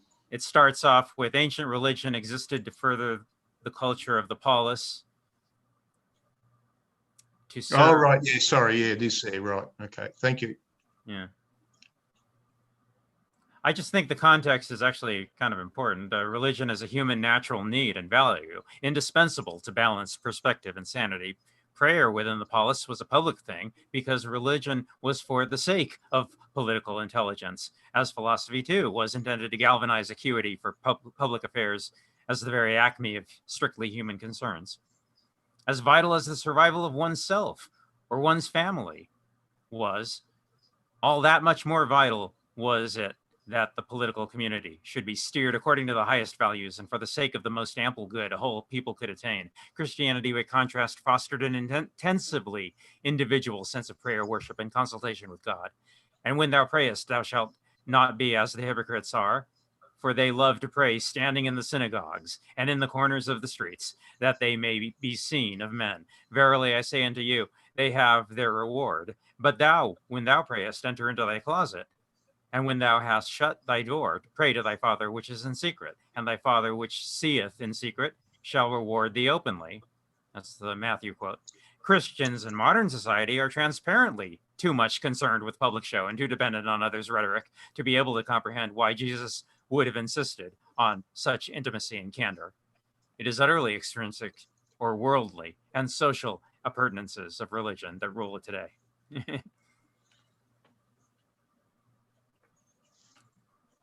Yeah, well, hypocrisy is a huge question.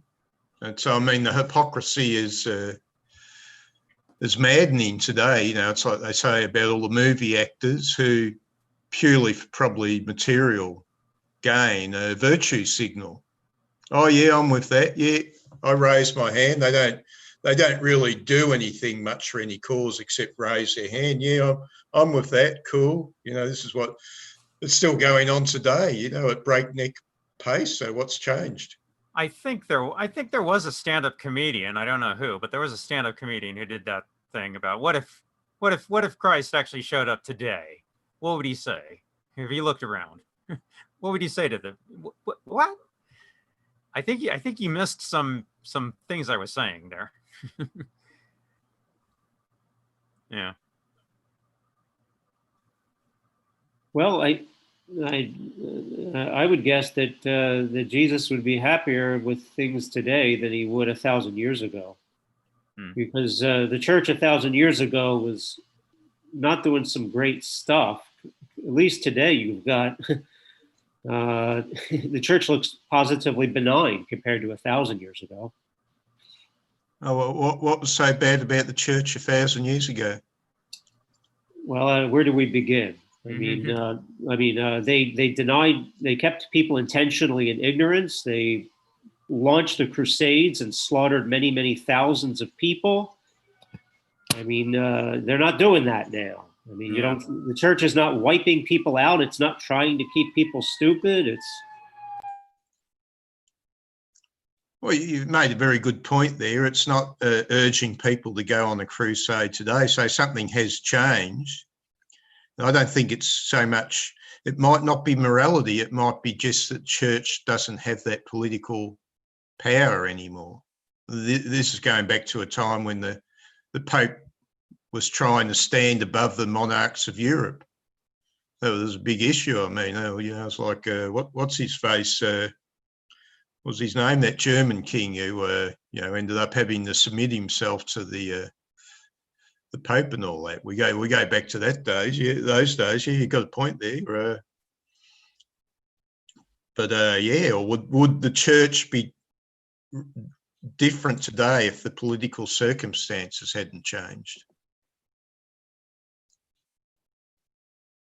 If the church was the right hand of politics today, or the left hand, or whichever hand it is. You're saying if the Enlightenment had not stripped the church of its power, its authority, would it still be exercising that authority in the same ways today? I don't know. Yeah, it's a complex political question there that, you know, we go back to the Roman Church in the Middle Ages, that was very powerful. It had huge power over the monarchs. And then at some point, the monarchs took the power back. I think, who was it? It was the French king, one of the French kings that imprisoned the Pope. You know, that suddenly the tables were suddenly turned. We don't see the church as powerful again from that point onwards. It peaked in power at a certain point in history. Well, I think it's important to note that because the church is not in power, you could see that as evidence for it having failed severely. That if it was an honorable institution, perhaps it would have been in power.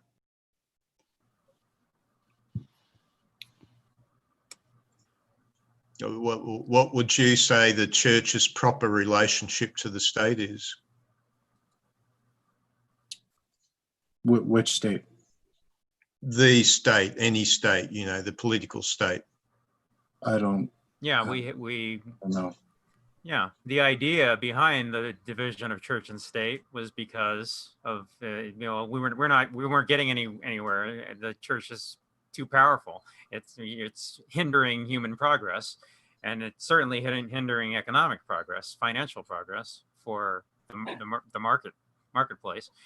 We've got to divide the church and state, and the church can still stick around and do what it does, but it can't have any say on, you know, polity and economics and law. Yeah, Henry VIII was one that took over the church. I mean, if you're talking about America specifically, there should ideally there should be no relationship. Like, but if you're talking, I mean, I don't understand. Were you asking me specifically, or my specific answer was I think that there should be an antagonistic relationship, but not a negative relationship. That they should drive conflict towards a better solution, like any two groups. You know, there should always be some kind of constructive antagonistic relationship. But like any two opposing institutions, I don't know if.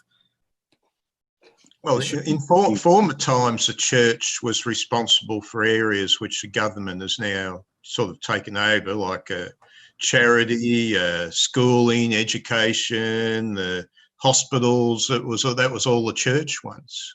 Well, the church should be in charge of religion and nothing else. Everything else is, I mean, they're free to do what they want, but that's not within their religious description. Which God has told us that? Historically, it was. Historically, as you point out, the church did do everything. I mean, not just the church, but the Muslims, the Jews, everybody. All these social services were provided historically by religious institutions. You know, they buried you. They provided the courts if you had a grievance. They had the hospitals. Marriage. They did everything. To be fair, those were times, I think you're talking about roughly maybe 1100 to 1500-ish. I mean, those were times when the unity between church and state, at least in the Western world, was systemic. So it's hard for me to tell where the church began and the state ended. I mean, yeah. Look at Machiavelli. I mean, this guy wrote like some of the most hardcore guidelines for princes. He was imprisoned by the Pope and writing it on contract for the Pope, like at the time. I mean, like the relationship between those two things, at least in those times, was substantial. Well, at the time, the Pope was the absolute monarch of the Papal States. And that had been something that had been going on since pretty soon after the fall of the Western Empire. That was the whole point. I remember a historian making that point, that when the imperial government of the Western Roman Empire collapsed, the church was forced to step in as the only organising principle. You know, we went on who kept the streets paved, who kept the aqueducts repaired. You know, it's the church had stepped into all of these roles as the organiser, and so in the Papal States, the Pope was the monarch. But it's such an expansive role for the church that makes it very, very problematic to just, carte blanche criticize it. I mean, it really did so many things. It performed so many functions, many of which were essential to the operation of society and very, very valuable. And when I say the church, I don't even mean just the church. I mean, that's true in the Muslim world too. To this very day, because in the Muslim world, more so than in the Christian world, you still have a big sector of society which relies heavily on the mosque, so to speak. And even in the United States, you see this. I mean, it's kind of a sign when the government is not, fulfilling its functions properly, that religious organizations step in. I mean, religious organizations are an enormous source of charitable giving and providing supports, right? Because there's a sense that the government is simply incapable of doing it. I don't know if the Amish have their own private services, but I wouldn't be surprised if they do. I know in Brooklyn, like parts of New York and Jewish communities, they have their own private ambulance service because they don't want the government ambulance service. They basically provide one from their own people, and it serves the entire community. It doesn't just serve their community, but it can get there super fast. So wherever the government is, and of course this is also true, not trying to get into politics, but this is also true of people who feel like their rights can't be protected adequately by, let's say, the police or other institutions, right? You get people who say like, well, we're going to form a militia.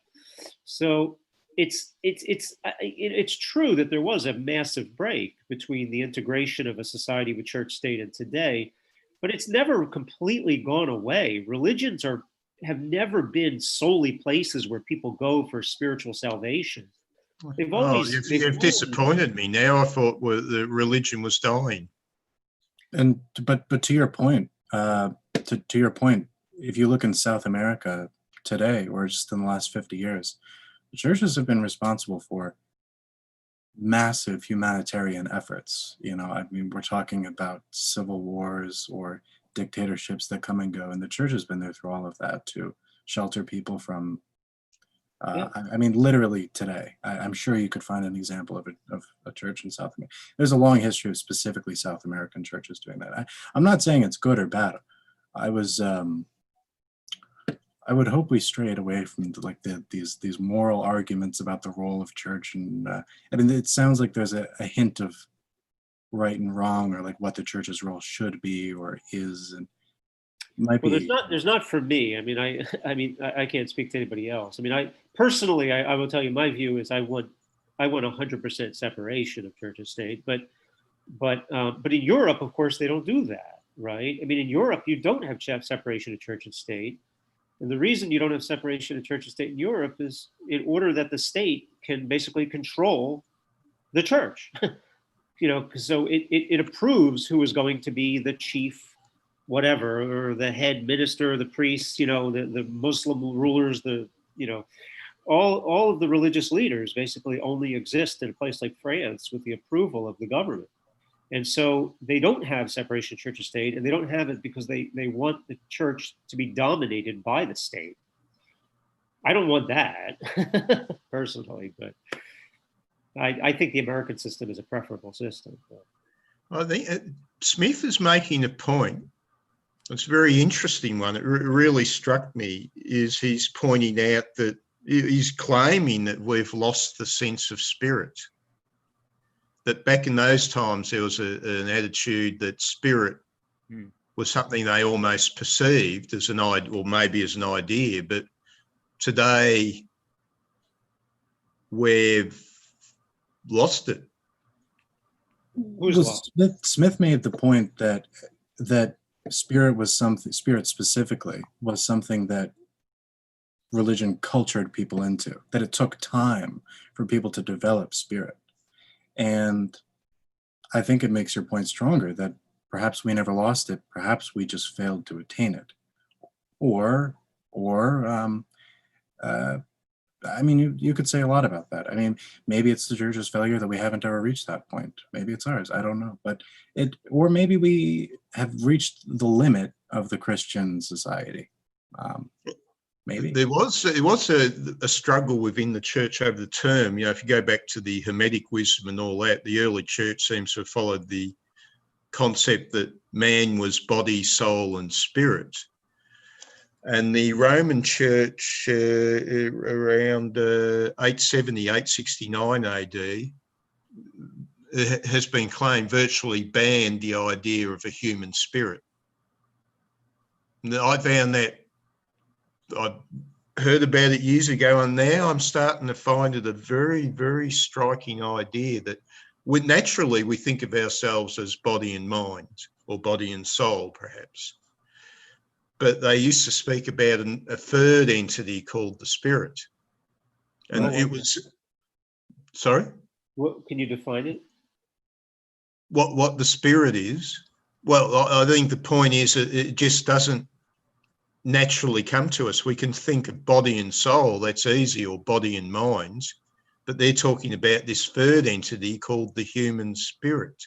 The spirit's an interesting topic. There are, if you want to talk about spirits in particular, if you look at various cultures around the world and you do studies that say, point to where you believe you are in your body, show me your spirit. A lot of times in Western cultures, you point to your chest, somewhere around here where your heart is. African cultures a lot of times point to the head. Sometimes people will point to their abdomens, stomach area. I mean, your idea of where your center of self lies has a lot to do with what kind of culture you're living in. You know, okay, yeah. But is that center a spirit or a soul?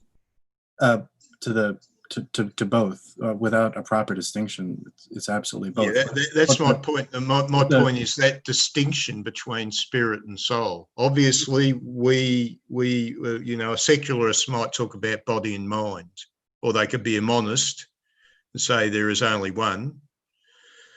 But that's a question. These ancients made that distinction between the mind and the spirit, or the soul and the spirit, and that's I'm very curious about, and Smith here brings that up, that we don't really understand the spirit in the way the ancients did. Can I jump in here and just make a thought, or present another view? Perhaps Smith is missing the mark altogether, that we're not losing the spirit, that we're actually gaining the spirit. What's that sign? Oh, so anyway, that we're actually gaining the spirit. That we lived through a time when the church was everything, and there was then a deep state, which is the state as the government.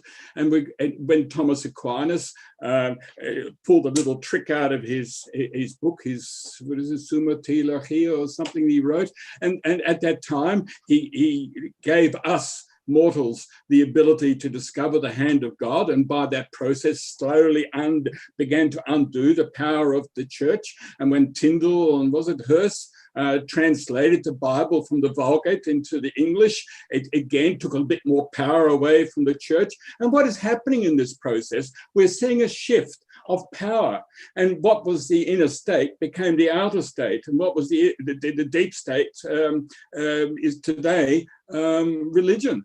But what is left is actually the spirit, and maybe what we're seeing is a gradual release back to the original thinking of Jesus, and that's, you know, and so the deep state today is the church. What's left of it, and there's only a little bit left of it. It's a little vestige of what it was when Thomas Aquinas wrote his magnificent tome. Just a thought. Oh, it's a wonderful thought. So you think that it's a kind of cyclical process, that we're returning to those fundamental things?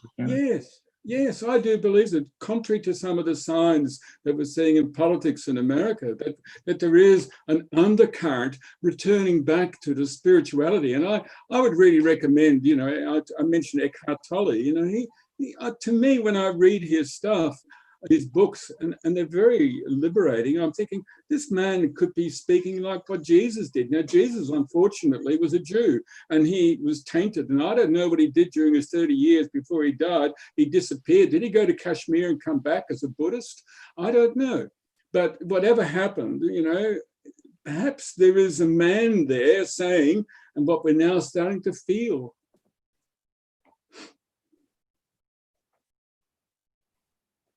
We're having direct access to the spirit. Yeah, well, it's an interesting word for me, because I was reading a bit of the German ideology by Marx, where he's attacking Stirner. And everywhere that Stirner uses the word spirit, Marx is just driven in the spasms of derision. So there's more to this. I've heard this word spirit all my life, and here Kenneth Smith has brought it up, but we don't really understand the way the ancients did. And I find this very curious. I mean, Marx, what was so disturbing to Marx about the word spirit? The guy went in the meltdown in every passage where Stirner used the word, when his criticism of Stirner in the German ideology, which oddly enough was a work that was never published for general circulation amongst all the good people until the 1930s. It's as though the Marxists didn't really want that particular work too widely disseminated. Because I'm suspecting in that work that Marx is not showing his best side, so to speak. But what was it with Marx and the word spirit? How can we have a productive conversation about a term that goes undefined? Well, that's the question. What is the definition of spirit? Well, until we discuss that, or at least agree on the way we're using the word, I mean, we at least have to agree on that, even if we don't know the way anybody else who's outside of the conversation is using the word. Unless we can agree, it doesn't seem like to me that we can have a productive conversation, because we don't know what we mean. Or even if I think I know what I mean, I don't know what you mean. Well, I agree with you that when we hear the word spirit, we're not going to have exactly the same meaning. We know it's connected with certain things.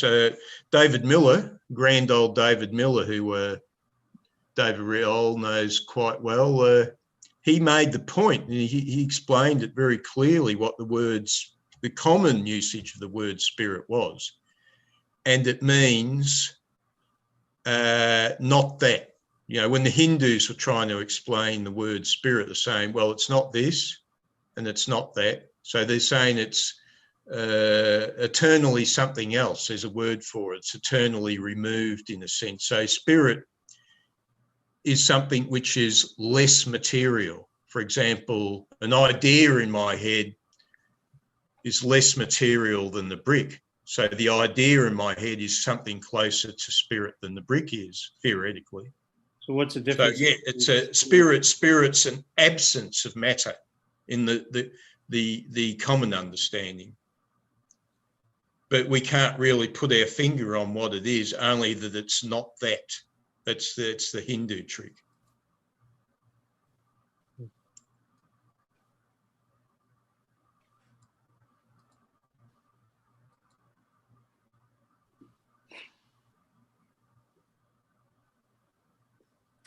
Well, we could go with the very first paragraph here.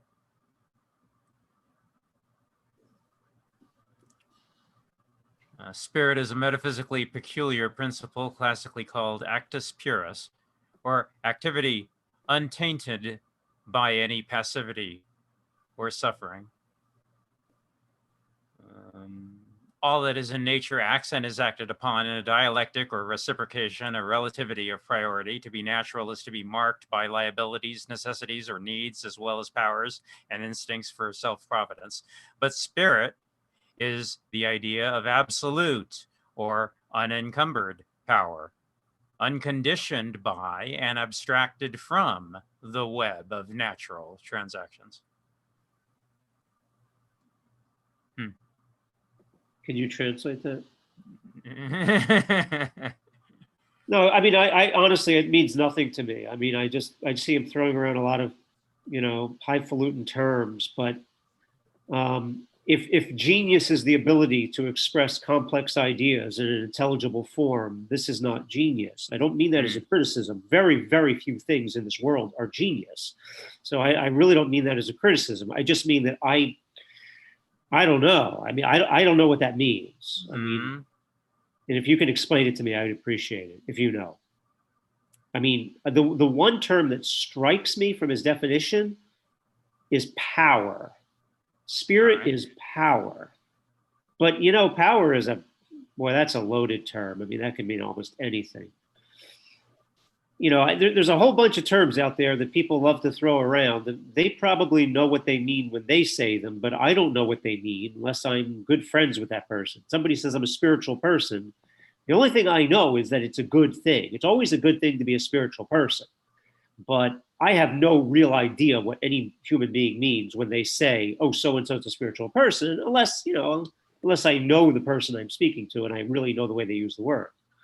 I think one definition is spirit is what motivates people. So like the spirit of 76 or the spirit of St. Louis or the spirit of this, it's some invisible force that it can act through one person or it can act through many people.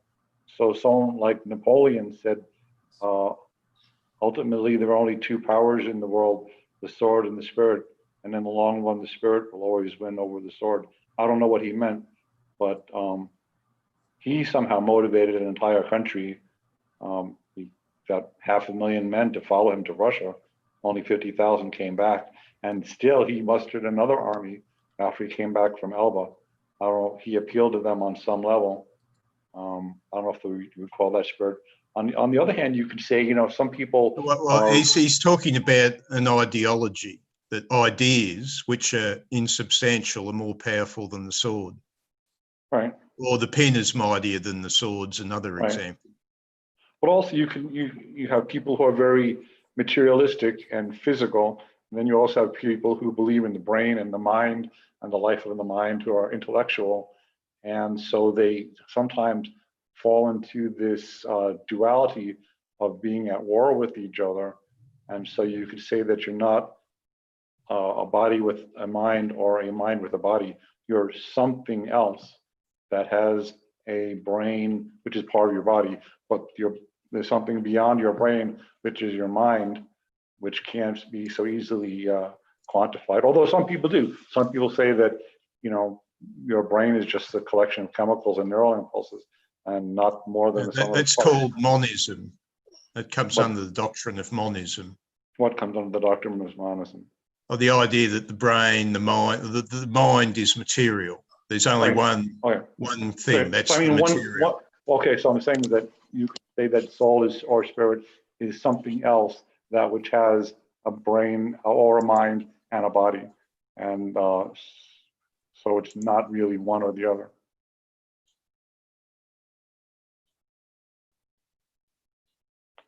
Some people say, well, that's just an idea. So that's a function of the brain or your mind. You have ideas are incredibly powerful. I mean, how long's the invisible God been leading us by the nose? Well, I think it's not just the matter of invisible God. I think that ancestor worship was very common, and incest. I mean, even before that, incest. You could say that ancestor worship was an outgrowth of incest. And so when the great father, who's still alive and being worshipped by the entire family or tribe, literally worshipped, sexually worshipped, passes to the great beyond, like Cronus passes to the great beyond, or Saturn passes to the great beyond. Well, he's not in this world anymore, but he's still presumed to be somewhere, because such a great, high and mighty being not only can't cease to exist, but is still in people's brain. The great figure who made such a deep impression upon their nervous system, their entire life, is there in their head, even though he's dead and buried or burned, or he's in their head saying, don't go there, don't touch that, or getting angry at them when they haven't paid homage to him. And it's not just a matter of, oh, someone had this great idea, or why worship this statue or that statue. Invisible, wow, power of invisibility. It's not just that. Sometimes there are practical explanations for things. No, it's also the power of happiness deferred, that people will fight to the death for the kingdom to come. If the kingdom to come was already here, Right. they'd just get bored with it. So if the great father who ruled the family with an iron hand dies and is still in your head, so he's gone from the physical world, but he's in your head, right, you know, if he's still in your head, then he's somewhere else from whence he is still talking to you. So presumably when you die, you can go where they have gone. And so they decide whether you go with them and they can protect you, or whether you go someplace to be punished. Or the idea in your head is something that lives very powerfully, whereas a temporal person could slip up, could make mistakes, could be undermine themselves. Right. But the invisible person in your heads can be forever perfect. Right. I mean, I'm talking about some simple as, you know, your own family members or your own father or mother. If they've died, they can continue to haunt you. I think a lot of religion is about freeing yourself of that haunting. If you bribe them, put on a big enough show of a funeral, maybe they'll be content and go away and let you live your life. Or if you, well. No, that's wonderful. That's a very refreshing and interesting view. Really, that's beautiful. Well, because people can talk about abstractions and things they read in books and not really see how it's part of their own daily life. I think we all have memories of people who are dead. As a matter of fact, we sometimes have imaginary conversations with people who aren't there. And if, you know, your wife catches you, she'll like, where are you? Come back.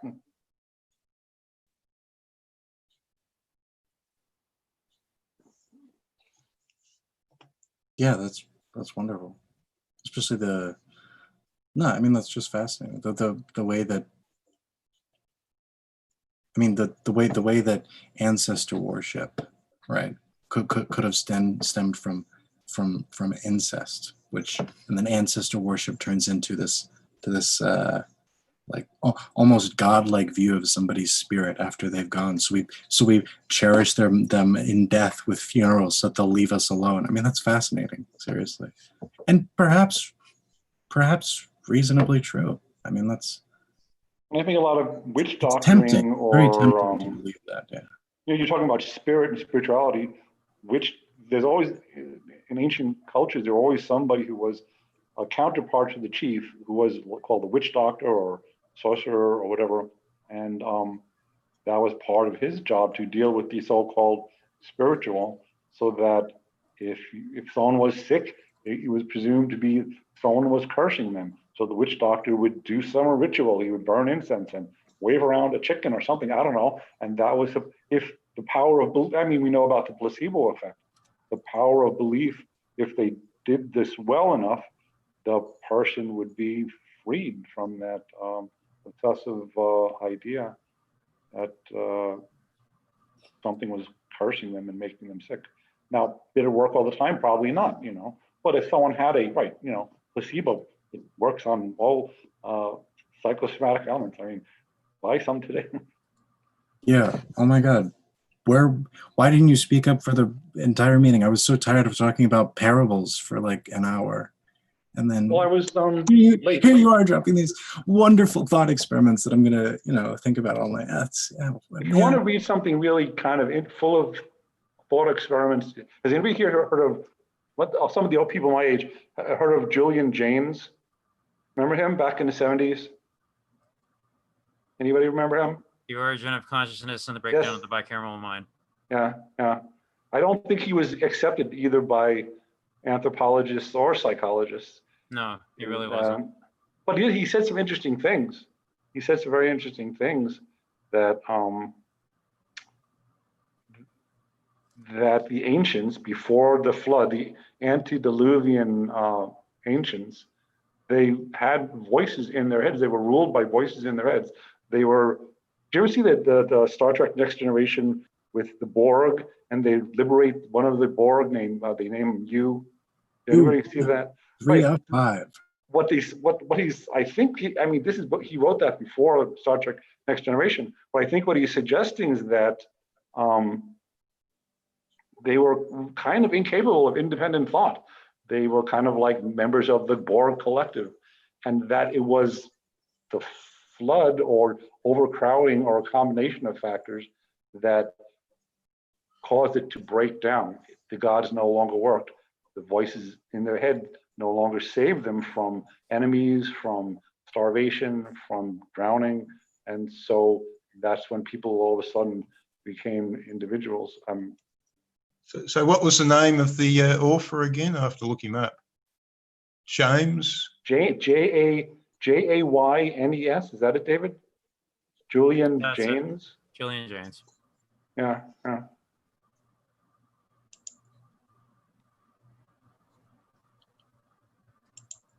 So I think what he was saying is that we actually know we know about the bicameral mind, and we have a right brain and a left brain. I can't remember which was. I guess right.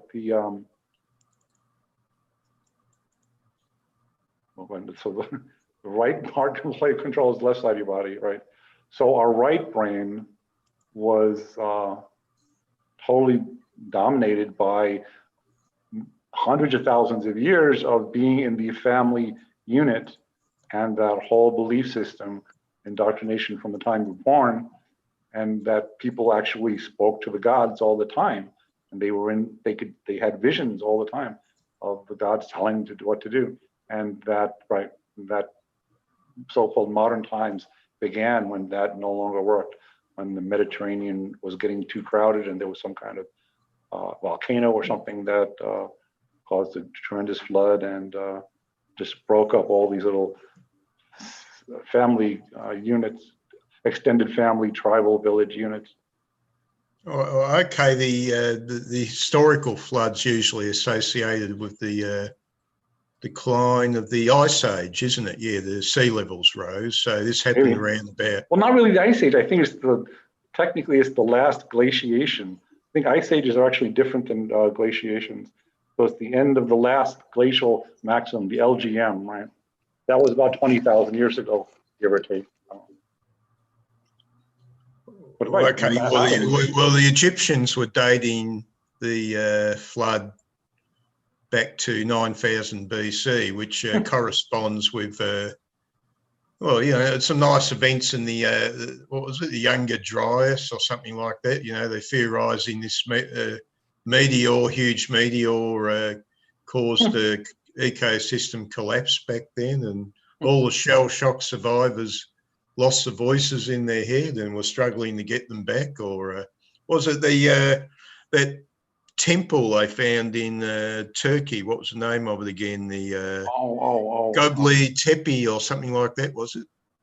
Göbekli Tepe, and you know, of course, they were all quite shocked to suddenly find that way back they find something a bit more sophisticated than they expected.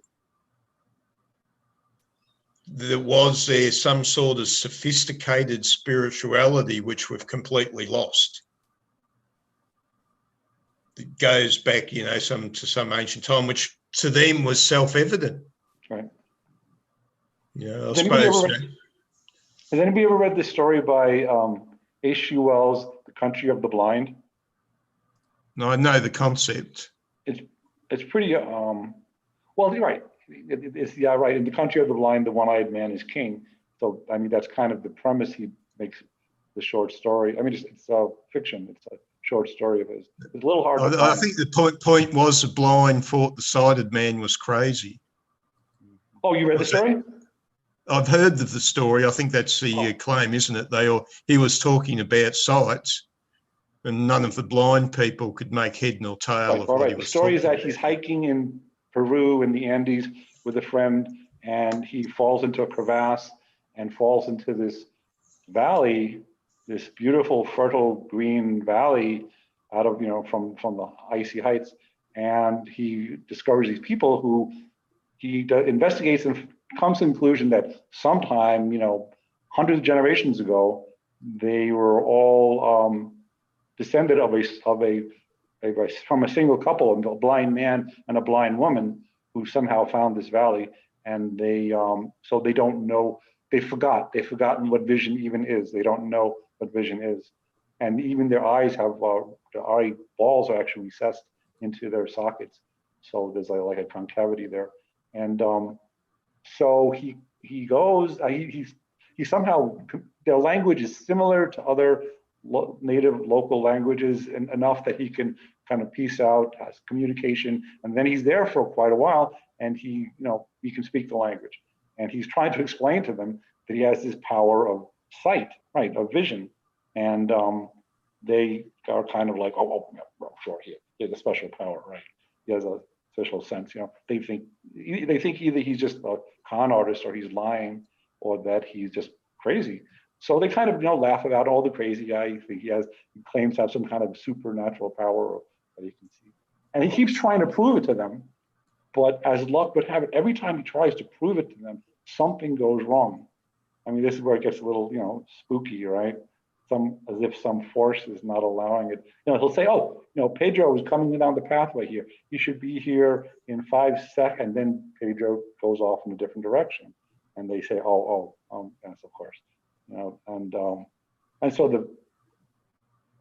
the funny part is that the men in this tribe, because they can't see and they're very tactile, they favor women have these kind of big, round, soft, plump faces, and that's considered very attractive in women, right? And he doesn't find the women particularly attractive. But there's this one woman there who is considered terribly ugly, but by British standards, she's the most beautiful woman he's ever seen in his entire life. Kind of a heart-shaped face with high cheekbones, and everything about her is just beautiful. I mean, she's not as chunky as the other women that are considered beautiful. She was the one left behind, was she? Right. So she can't get a husband because nobody wants her. And so he starts talking to her, and they fall in love.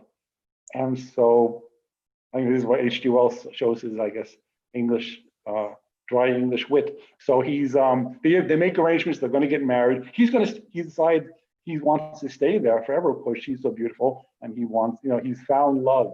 Finally, he's found love for the first time in his life. And everybody seems to be happy. The crazy guy's marrying the ugly one. And the elders get together and they talk about it, and they tell him that they don't want their offspring to be crazy like him. So there's this the witch doctor has they felt his head and face, and there are these protrusions, and they've come to the conclusion that if they remove these protrusions, that he won't be crazy anymore. And that's the only difference between him and them. And he's and he's like so in love with her, and he's like, oh, okay, right. It's only later, like the night before, just before they're supposed to go along the procedure, he kind of wakes up. This is sounding like the American medical establishment, isn't it? Yeah. So he just says, what am I doing? And he runs away, and he escapes back. He thought he had searched for a way out before he fell in love with this woman. But he searches again. He's sure they're going to catch him. He's terrified, but then he finds, he can see, and he can find this tiny little crack in the wall that he can climb into and up and out of there. And, sounds like an episode of the Twilight Zone. It is a little. It is. It's Twilight Zone-esque. Yeah, I I've always thought of a story where a Democrat, from 2012 falls down a hole and wakes up in a world ruled by Donald Trump. And his supporters are everywhere. That'd be a nightmare. Yeah, I know. And nobody took it seriously. I'm not sure if he took it seriously himself, Donald Trump. I think it was just kind of a lark, let's get this, let's try this and see if it goes anywhere. I think he actually said, I think someplace in the 90s that he tried, he considered being a Democrat, and he ran the numbers, and it just they didn't add up. So he tried, reconsidered as a Republican, and that seemed to work out better. So I think the first time he did sort of view himself as a liberal. Well, he was a libertine. I don't know if he was a liberal, but he was a libertine. I mean, you have to ask, why are all these people in the South and the Midwest, the New York businessman, who all of a sudden they worship this New York businessman? People from New York, I lived in New York in the 80s, and people in New York remember him. The Donald, the newspapers were always talking about the Donald, and he was always up to something, Donald, Trump the book, Trump the board game, Trump the casino. Never a prophet in his own country. Well, I mean, there were people who, but he wasn't, he was too much of a, what do you call it? A kind of a eccentric. What's the word? Fun, good time Charlie. A playboy. Playboy, good time Charlie. Yeah. That you would never think that he would even want to be a responsible. So nobody took him seriously. I think in the 90s nobody took. I think he ran as an independent, or something. I think for the 2000 election, or was it 96? He was threw his hat in, and he didn't generate any enthusiasm, so he pulled out. Can't remember which election it was. Certainly a very interesting phenomenon. Yeah, I think if and when and how he gets out of office, he may have another reality TV show called The Candidate. It would instead of The Apprentice, it would be The Candidate, and it would be like Shark Tank, that somebody who wants to run for office would come before a panel of billionaires, and he'd talk about what he plans on doing. And then they would say, yeah, but you want $5 million in mine to run for us. I'm in construction. What are you going to do for me? I find the odd thing, this is obvious thing about Trump, whether you love him or loathe him, the man's an eccentric. But it's like the word eccentric has dropped out of English and American English. It's a word that would have probably, the newspapers of 100 years ago, Donald Trump showed up, would have called him an eccentric in every second sentence, but it's like the word's lost now. Has the concept of an eccentric been lost? I don't know. It suggests abnormality. So, if you have abnormality, then you have to have a baseline of normality. What that would be, I have no idea. I mean, psychologists would make it a baseline of themselves. People who act and think like them. Is that what's really normal? I don't know. Well, somebody said if lions could paint, they would paint God as a lion. I think some ancient Greek said that. Well, it just leaves me with the mystery of the word spirit. It's getting a bit late over here, past midnight in Philadelphia. Oh, you're in Philadelphia? Yep, East Coast. So I'm gonna head to bed, but it was wonderful. Bye-bye. Okay. Oh, so we're the only ones left? Just 3? Oh no, 6. Yeah, we might be coming to a natural end, I guess. It's been about 2.5 hours. Well, I'm going to plan to put on the next one for 14 days from now. 14 days, okay. If anybody wants to continue this. Yeah. I'm not really sure what exactly it's about. I thought I would tune in and listen. I'm not sure if what I said really fits in with the outline. No, I appreciate your contribution, John. It's about history, really. It's how the West was won, or how the West was made. Well, how the West was fun. Well, he's looking at starting with the axial age. The what age? The axial age is when the Greek philosophers showed up. Right. It's Jasper's term. You ever heard of Carl Jaspers? Yeah. Philosopher. Well, Jaspers thinks it's a great mystery. Why the heck, you suddenly have all these philosophers in Greece, and you have Buddha in India, and you have Confucius, and what's the other guy in China, that right across the world you suddenly find these primal people showing up, which still are very influential today. And he said, what was it about? Axial means turning point. Well, that was about 600 BC, right? Yeah, something like that around then. Why? What the hell was going on? Why did suddenly the world change? It is weird. The world changed. It's a little odd, yeah. I think Zoroaster also, Isaiah, the prophet Isaiah. Siddhartha Gautama, the Buddha, right? The interesting thing was a certain at the time. There's just the method of record keeping became ultra serious in, say, Babylon. I think it was the year. It was the year 747 BC. That their method of record keeping became suddenly ultra precise, and this was a new world. This was a world that saw everything, running the army, or even though the Egyptians had been doing it, this very precision record keeping, which started to spread everywhere, sort of an intellectualism. The world trade, for example. Trade was a rarity prior to the Phoenicians, but the Phoenicians turned it into a corporation.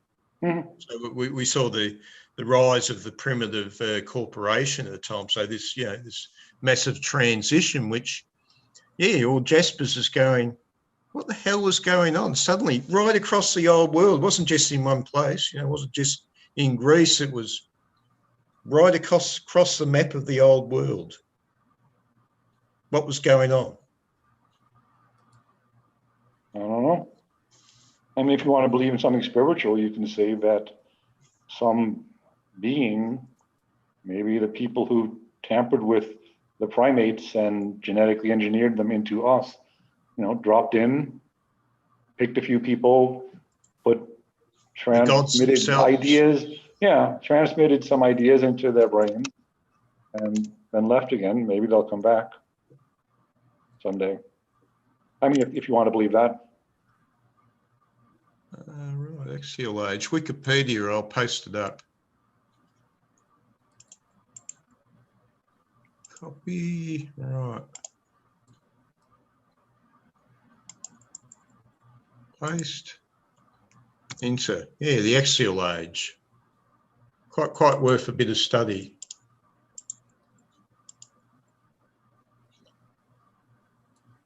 Oh, there it is. There's so much going on in the world today. I mean, I think even in these few pages, we had it where he's talking about the transition of society and, well, what's happening in America at the moment. They're throwing bricks at each other, aren't they? Yeah, and it makes me also wonder, Rome was a republic. For some reason, I had thought that that the senators were appointed. No, or that they had inherited. No, they were elected. They were voted in the Roman Senate, and there was no king. I don't think there was maybe there was a proconsul. They were elected people, but the senators obtained their position from they had position in society. Well, but right. they were elected. I don't think just anybody could run, right? Oh yeah, they were sort of selected to sit in that position, but it was the judges who were elected, and the consuls. The consuls were the ones that were really running the show, like the president. But anyhow, the thing I was concerned about was that it was a republic and it turned into an empire. Yeah, this is exactly the process America is going through. Exactly, right. Yeah, it's you can read that whole period. I think the Gracchi brothers, what happened with the Gracchi brothers is right now in America, where America transformed. America was that, saw itself as that idealistic republic, even though it was killing all the Indians while it was getting there. But, you know, America looked at itself as the virtuous conservative republic. And The shining hill, right? yeah, and the Romans sort of were like that too. It was from the top, when they defeated, like you take their defeat of the Carthaginians in the Second Punic War, that they burned the city down. They said, "We'll take all your territories. You just behave yourself." They went to Greece to fight. I think it was the Macedonians, and the Romans said to the Greeks, "Look, we're not here to occupy forever. When we're finished, we're leaving," and they did. But 50 years later, you go to the time when I think it was 147 BC. They decided to destroy Carthage, brutal massacre. When Roman generals went to Greece, then they burned down cities, reduced their population. So somehow, you look back to the time of World War II, and you feel that the Americans had that very idealistic, moral sense of worth. You get that feeling, don't you? Whereas today, it's like it's a bit of a degeneracy, like, you know, what the Romans went through, and decadence, yeah. And what happens with at that point when the Gracchi brothers showed up, when the disagreements became so savage, that what they had was a century of mob violence, you know. Well, they call it a certain type of personality gets one mob and another personality gets another mob, and the mobs fights, and that went on until Julius Caesar, was it Augustine, figured out, well, the Republic's not all it's cracked up to be. Let's change things. Officially, actually, the Republic went on, but the Augustus Caesar simply made himself, you know, dictator for life. Right. One thing he did, up until that time, there were separate armies in different regions with separate generals, and the soldiers who lived long enough to retire, they were allowed to retire, and they got their pensions from those generals. The generals were wealthy landowners. And so one of the first things that Augustus did, he changed that whole system to make all of their pensions coming from him personally, from his treasury. And so their livelihood was really dependent on him. And he would then decide who was to be general here or there, instead of just people in each region inheriting it. And so in that way, he consolidated power around himself. Yes, well, he centralised the power in himself. Yeah. In the Republic in Rome, the power had been spread among through the different institutions, but yeah, he pulled it all together and said, "I'm this, I'm that, I'm the first here and the first here." What did he call himself? The first among equals. Right.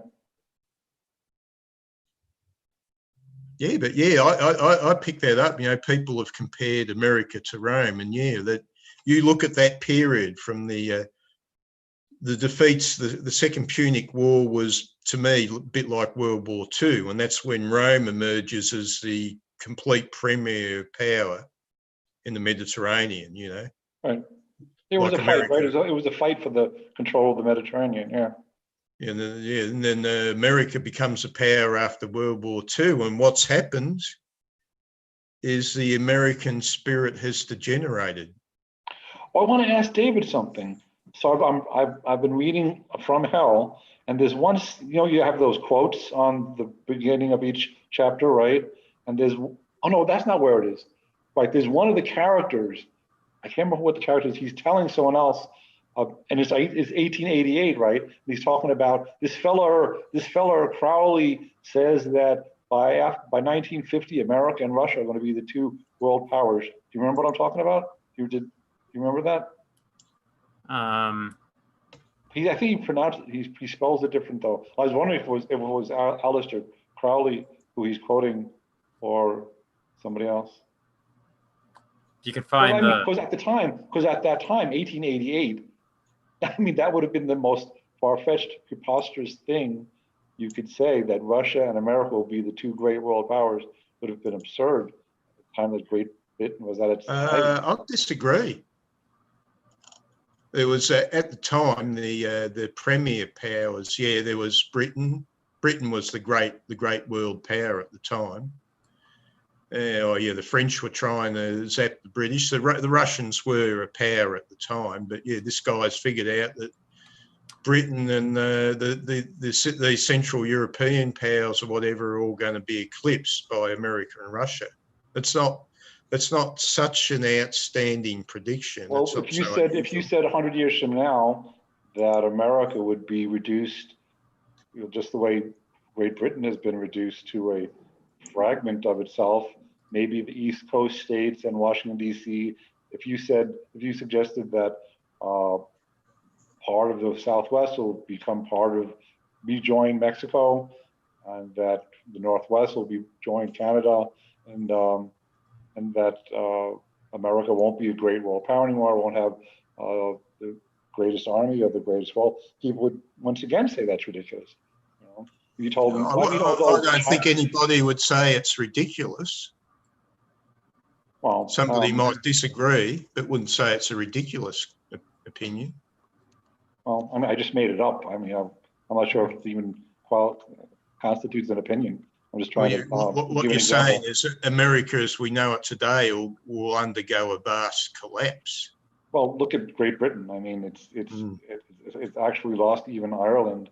It's a fraction of itself. It's happening now. The different states, they'll rise up. People have risen up. They're going to, the governors will declare independence from Donald Trump, and maybe it's going to be today. Oh, did you know this? This is really weird. There was for a short time, the Republic of Texas, right? They were a separate country. They weren't an American colony. They were Americans who had colonized it. But they weren't an American colony. They weren't an American territory. They were a separate country, an English-speaking country like They seceded from Mexico. Yeah. Right. But did you know that when they decided, they voted, they would like to become part of the United States, but as a separate country, they had certain special arrangements in regard to that. And one of them is that they could change their mind, that it's in their whatever constitution, they have the right to decide, well, it didn't work out, and go back to being the Republic of Texas. It's in their constitution. It's in their the act of joining the United States. And so they never lost that. It's still on book. So technically, they could become the Republic of Texas again. Theoretically, other states could try to break away. Well, the southern states did secede from the US. Right, and they failed. That was a secession. This wouldn't be a secession. This would be more of returning to being a separate country. Well, yeah, it's still a secession, whether it's done with guns or just linguistics. No, because the secession is just destroying the Union is an act of war against the United States, whereas if it's constitutionally allowed as part of their original agreement, it's kind of like England and Brexit. It would be Texit. I don't know. What was it the case that actually what the states did was illegal? I'm not so sure what that was the issue. The issue was that the southern states began attacking things that belonged to the Union, like the post offices or Fort Sumter. Right. Also, Gettysburg. Gettysburg was really early in the war. Gettysburg is in Pennsylvania. And it's the same, almost the same today, that Trump sends in the troopers to protect federal property. Right. Oh.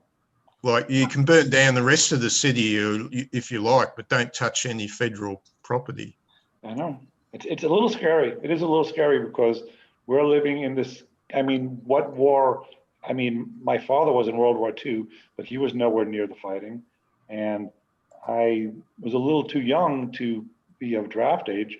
So, but I heard about it. Even that was, relatively, it's not like our own cities being destroyed like, 9/11. We haven't actually experienced war the same way that Europe experienced war on World War II, where whole cities were destroyed, where nice middle-class people were, just Oh, you did have the Civil War, didn't you?